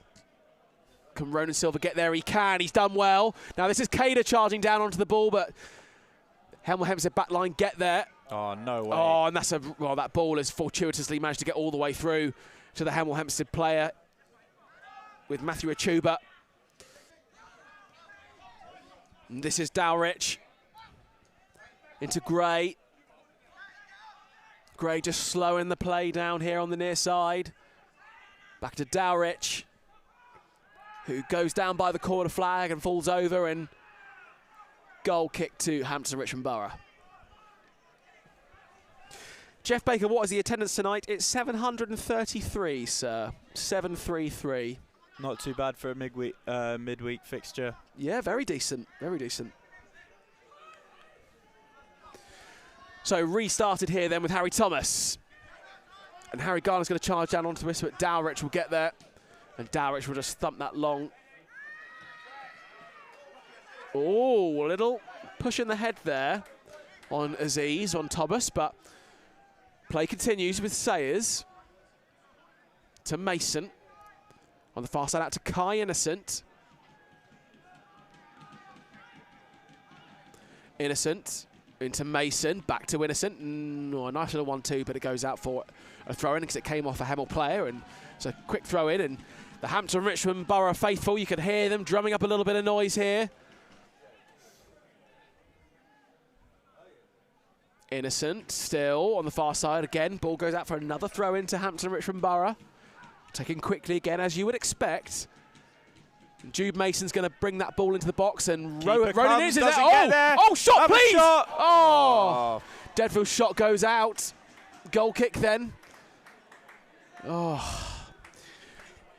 Well, again, Michael Johnson comes out, and again, it looks dangerous, doesn't it, for Hampton Richmond to capitalise? Yeah, certainly didn't seem confident at all as he came out there. He's now down on the ground, clutching his left knee. You have to say, can we do better there? The keeper's literally on the floor, and we've just snatched at one for no reason, really. Deadfield forced to take it on his weaker right foot, and I don't really know why. And just sprays it slightly wide. Yeah, just over 15 minutes to go here. 15 minutes of regular time left. Well, we do need a bit of Beaver time to kick in here for Hampton Richmond Borough to get themselves back from a 2-goal deficit to a 1-goal deficit at least. And the goal kick is won back by Hampton Richmond Borough. And here comes a little counter-attack charge there, but Devontae Stanley's there. He's had a good game tonight, Stanley. He's really vocal as well. Throw in for Hampton Richmond Borough then to Mason. Mason's going to, I thought he was going to repeat himself and put it into the box, but he doesn't. Back to Ronan Silva. To Thomas. I think we're back to playing a 3. We're back to playing a 3 now, with Harry Gardner in occupying the right wing back. Well, slot. we've got no option but to just go fully out attack here, haven't we? Yeah. I wouldn't be surprised if, well, Jude Mason back to the left-sided centre back. Charlie Sayers into Cader. Back to Sayers as Hampton and Richmond press in the Hemel half. Ball over the top from Sayers. Oh, headed away to White, and White's got Ronan Silva to deal with, and Ronan Silva can win it back here, can he? He can. He's done well working that out of the line to yes, Innocent. it's Innocent. Oh, then he's dispossessed. Charlie Sayers doesn't have to hold off Aziz. So very much Hemel set up for a counter, for any sort of counter-attack, but it's going to be Hampton and Richmond Borough that look like they'll be attacking towards the latter stages of this game. But this is now thrown to the Tudors.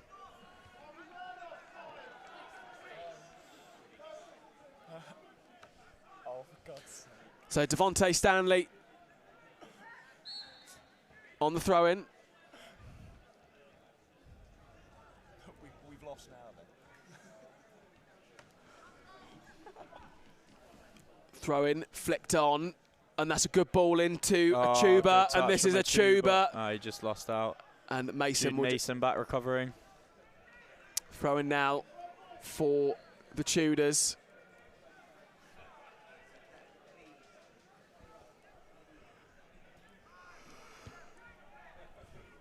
I feel the same. I just did exactly the same. I was like, yawned. Yeah, so, well, yeah, both Jack and I just drawing breath in the form of a yawn as the scoring is sadly not going the way of Hampton Richmond Borough at the moment, as we've had 77 minutes played here at Beverley Stadium. Hampton Richmond Borough 0, Hemel Hempstead Town 2, and this is Hemel Hempstead here on the ball as they try to whip it in, but it's deflected off. Kai Innocent will go out for another throw in here to the Tudors, and we are going to see another change for Hampton Richmond Borough here, and it looks like, is that Callum O'Keefe? It's Eddie Allsop, sorry. For Fassam, nope, Deadfield. Said Deadfield. Deadfield. So leaving the field, number 8, Sam Deadfield, replaced by number 11, Eddie Allsop. Beaver time, Tsunami. Yeah, absolutely Beaver time.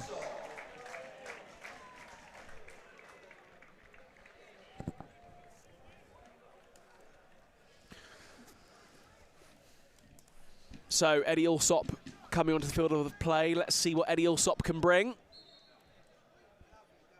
So throw in it comes, and still on the edge of the penalty area there is Hemel Hempstead just trying to get a chance ready as that's whipped in. It's dangerous, but Ronan Silva is just going to try and usher that away. Wow, look at Ronan Silva with his strength there.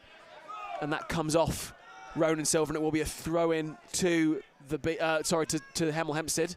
Yeah, it's just looked to be Ince actually instead. What did I say? Sorry. Silva. Oh, beg you. I am tired, Jack. Yeah. It's all right. I know, Sorry. I know you meant it. Yes. Yeah, you feel you gotta, let's get a spark, let's get one. That's what we need. Unfortunately, the ball's in the wrong area of the pitch right now. But Rohan Ince has It's been fouled there. He's yeah. won a free kick deep in our own half. So 10 minutes roughly left to play then, as Hampton and Richmond Borough are searching for a goal. Ronan Silva now joining Solcader, leading the line. And then Gardner has got Jake Gray with him, his former teammate. Thomas hooks it away, and here goes Craig Fassamade now, but he's got lots of Hemel Hempstead players around him, and he finds Silva into Allsop. Allsop out to Mason then. Oh, and then it's well intercepted again. Oh, lovely in from Mason to keep the ball alive for the Beavers then. Innocent, can you beat his man? Loses out on that occasion. And then Joe White will take it to the corner flag. But one back by Hampton Richmond Borough with Allsop. And then cleared away by the Tudors. And then a foul. Oh, he's just taken a little, he's just fancied a little seat on Jude Mason there. I think that's George Williams. But it'll be a free kick then to the Beavers then, and it's a short one to Sayers. And that's just switched along the ground there to Thomas on the near side. Back to Sayers in the centre now on the halfway line, starting an attack here for the Beavers then. Oh, and that comes off the Hampton player, and it'll go out for a goal kick to HEMEL Hempstead Town.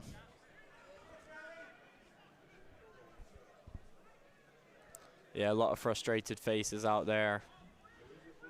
Just overheard Harry Gardner, who was still questioning how that second goal went in for HEMEL. Yeah, it's been 2 fortuitous goals for HEMEL Hempstead Town. I'm afraid to say it, well, yeah, I'm afraid to say it, HEMEL Hempstead Town fans, it's not really been deserved, the 2 goals, if I'm honest. They've been very fortuitous for you. I mean, really, if it should really be 0-0. Yeah, in all fairness, I don't think we've created enough. I mean, obviously, we've hit the post twice. But I think on balance, this game's probably just about even. Don't think either side's played particularly well, to be honest, but it just happens that they've found the back of the net twice. George Williams back to Kyron Wiltshire. And then a foul then, maybe. No. I think the ref knows different football rules to us. I don't really know well, what he's going off. Rohan Ince can start an attack here for the Beavers then into Thomas and now Gardner. Then Ronan Silver on this near side here. Harry Gardner's busting a gut to get forward here. Silver in a bit of space. Into Fasamade. A little 1-2, but they were wise to it. Was he Jake Gray? Well to get back in. But Thomas can collect. Into Allsop. Allsop into... and then Thomas's ball. Trying to find Kader, and then it's cleared away again. Can Allsop win it back for the Beavers? He can. Back to Jude Mason then. Mason to Rohan Ince. Into Fasamade. Nice little flick on there, and Ronan Silva couldn't quite keep the attack going, nor could Fasamade. Great turn from and now number 3. Yeah, Dalrich charging forward. I probably took on one player too many. And then Gardner's calling for it here on the near side. Is Allsop going to see him? It's a little slow there from Eddie. And then, that's a good ball into Innocent. Oh, and then a heavy touch means it goes out for a goal kick. It's just not quite happening. Yeah, unfortunately, it would be 3 home games without a goal, which is uncharacteristic of Hampton and Richmond Borough so far this season. We know where the net is and have plenty of players who can find it. I think we're probably missing the likes of Rodari and Gregor Cox as well, who would give us a different dynamic up front, just to give the centre backs, ask different questions of them, give them different problems. Now, apologies, viewers, that I do keep yawning. I've had a long day at work, and I've come straight from work to be here, so it's been a long day for me, and Jack too. So, throw in for Hampton and Richmond Borough with Jude Mason with only just over 5 minutes of regular time remaining. The clock is counting down towards that 90th minute then. HEMEL Hempstead Town still with that 2-goal advantage.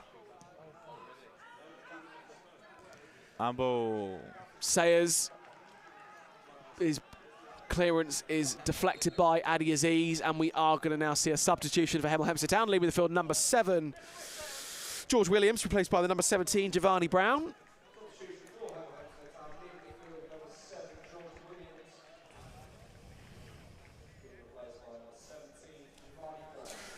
Well, someone we haven't seen come on the pitch yet is Mauro Vallette, which I did think we would see.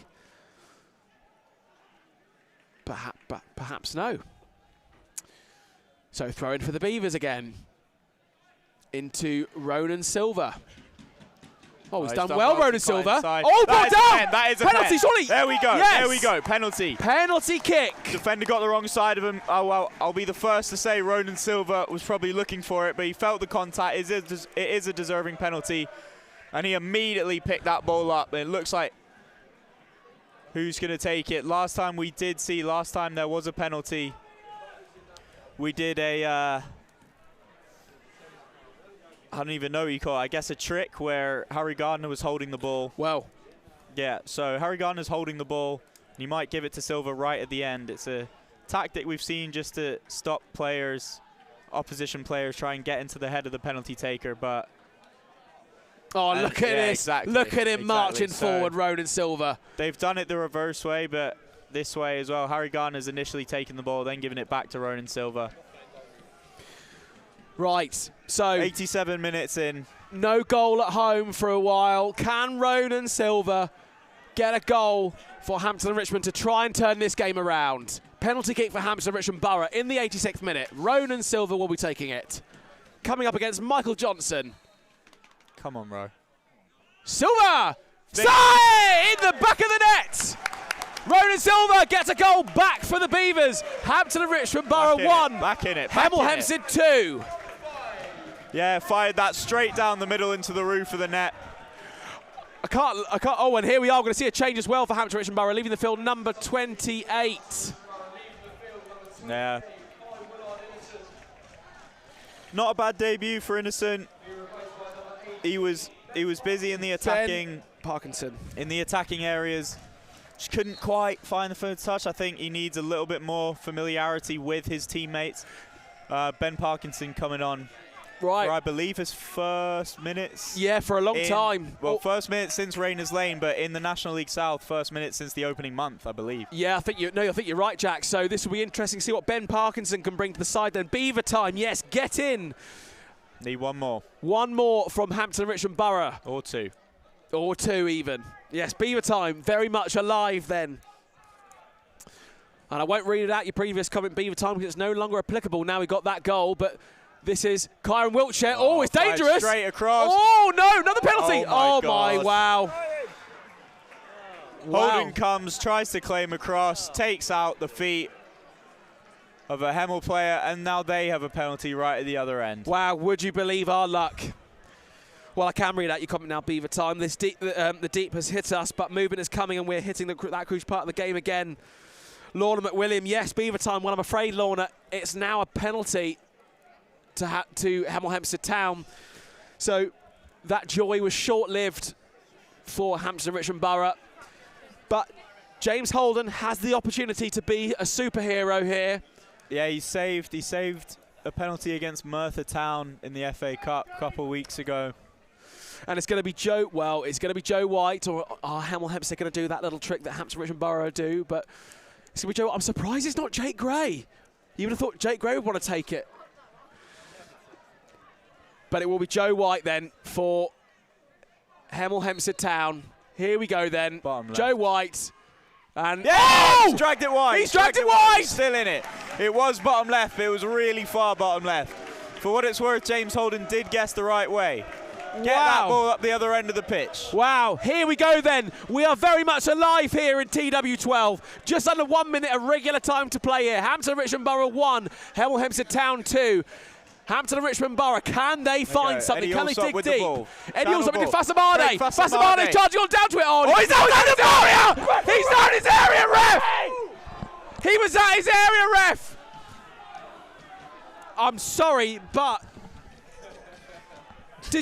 he was out. Well, Jack and I thought that Michael Johnson had come out his area there. But yeah, we need VAR on that decision there. I mean, yeah, I'd like to see that one back on the other. Well, I think Alan Julian will be absolutely infuriated. It's going to be four additional minutes. The ref, for the visual, has indicated there'll be additional 4 minutes of added time. Come on, you Beavers! But it's going to be a free kick to the HEMEL HEMPSTEAD Town. Cheap free kick to give away, and they're going to try and take as much clock off as possible. Well,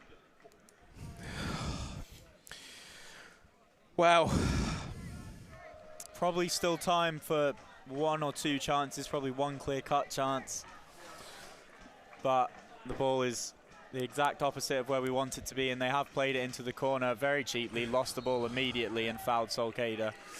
So free kick then Hampton Richmond Borough, just under 4 minutes then to go here. So the fourth official had indicated there'll be additional 4 minutes. Wow, massive roll. Surprised the referee let that one go. Right. Well, up the pitch. Unlike the Western Supermare game, in the opposite way, Hampton Richmond Borough could do with a bit of luck this time then. Ball goes long, cleared away. Only as far as Rohan Ince though. Can they keep the ball alive? The Beavers win it back. It's switched out to Ben Parkinson. Parkinson into Gardner. Ronan Channels. Ben Parkinson into Gardner. Back to Parkinson on the halfway line here. Hampton Richmond need to get that ball forward. Tiger Aiden, it's getting tense, it most certainly is. Saeed Khan, come on you Beavers. Yes, absolutely. Parkinson now. Need to get the ball up. Into Silver, sorry. Jake Gray hits the ball onto the roof. Yeah. Oh, and the referee is another substitution. Just to take some time off. So leaving the field, number 15, Matthew Achuba, replaced by number 11, Finley Wilkinson.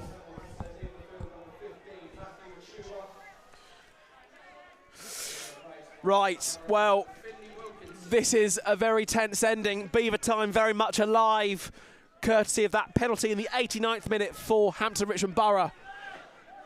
In the 89th minute, and they get that goal, but a minute later, a penalty for HEMEL Town. And it goes wide, keeping this alive for Hampton and Richmond Borough. Throw-in comes into the penalty area then. Fasamadi in the box, Ronan Silva shot! Straight into the grateful clutches of Michael Johnson there. Didn't get enough purchase on that with the left foot.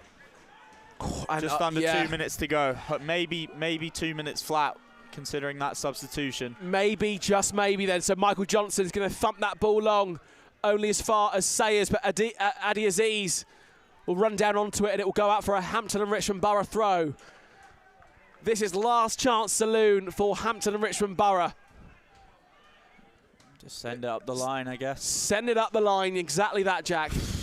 Can we do it here? Is Beaver time? Found Fasamade, knocked it down. Oh, it's one back there. Eddie Allsop. Oh, I like the idea, but Hempstead Town could stop that attack from going forward. Then Ben Parkinson on the throw-in then. And another substitution. Lee Allenson's men running down the clock then, so leaving the field, number 8, Jake Gray. So Jake Gray will be leaving the pitch to replace by... Walking directly in front of the thrower, very intentionally. There you go. And he knows it, Jake Gray. He knows it. And then Charlie Rowan, his replacement. All that time should be added on. Will it? We'll have to see. No guarantee with this ref. Well, we could do with it, obviously, off the back of the Western Supermare game. Hampton Richmond Borough were very unlucky because the goal came after the full time, the allotted time had been added. So Ben Parkinson now on the ball in a bit of space. This has got to go forward from Parkinson. It does. To Ronan Silva. Ronan Silva's got it. Down the right-hand side here. Oh, good turn. Edge of the penalty area now. Into Gardner. Deliver it in, Parkinson. Come on, son. Into Ronan Silva, sorry. Really well defended by Ajayi, and it's gone out for a goal kick. Goal kick. Shoot. Oh, sugar. That could be all shoot. There's still a bit of time. Not sure if we'll get another chance, though. Well, we will see if Hampton and Richmond Borough will be given another opportunity here, but Michael Johnson, I can guarantee you, is going to thump that ball long. And he's going to do just that. Is the referee going to allow another chance for Hampton Richmond Borough to get it forward? Can they get it forward now? Free kick to HEMEL Hempstead.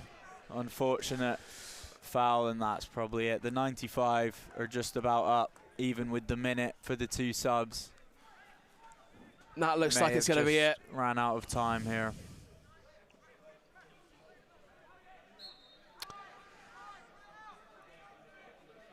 Well, go to the corner flag is the instruction, And the referee blows for full time here at Beverley Stadium. Then it finishes Hampton and Richmond Borough 1, Hemel Hempstead Town 2. The first goal coming courtesy of the captain, Kyle J, with a goal kick from James Holden, which was intercepted by Kyle J, and he just goes for a shot from range, and it goes in the back of the net, and James Holden could do nothing about it, sadly.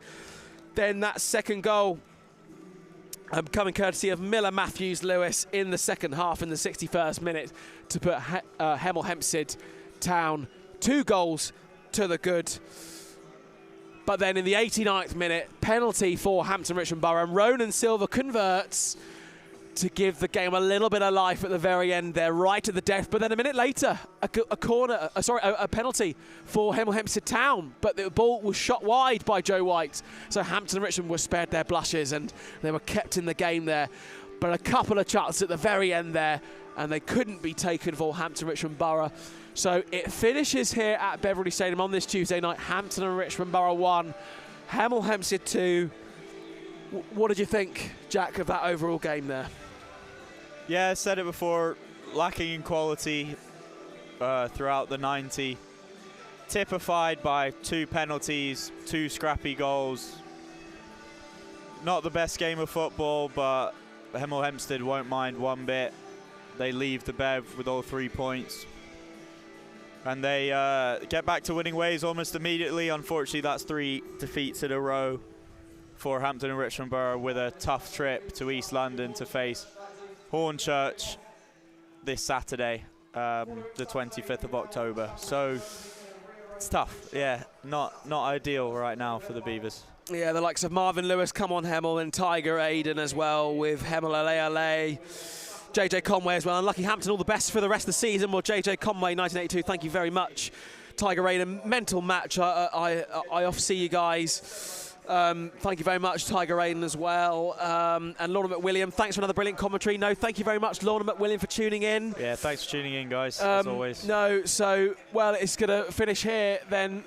Hampton and Richmond, unfortunately, no points for TW12 to clutch hold of tonight. Well, I guess on that note, Jack, would you like to take us through the full-time scores in the Enterprise National League South, please? Let's have a look.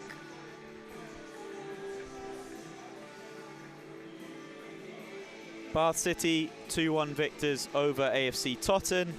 Chesham fall to Worthing at home 2-1. Dagenham Redbridge another loss to Horsham. That one finishes 2-1. Dorking clawed it back against Dover. That one will finish 2-2 on the south coast. Enfield Town 3-1 winners at home to Ebbsfleet United. Maidenhead draw 1-1 with Tonbridge Angels. Maidstone United 3-0 victors over Eastbourne Borough. Salisbury 1-0 victors over Farnborough. That's 2 consecutive victories in a row for them. Torquay United 3-0 against Chippenham Town. Weston-super-Mare a rout. 5-1 they beat Slough Town. Wow. And that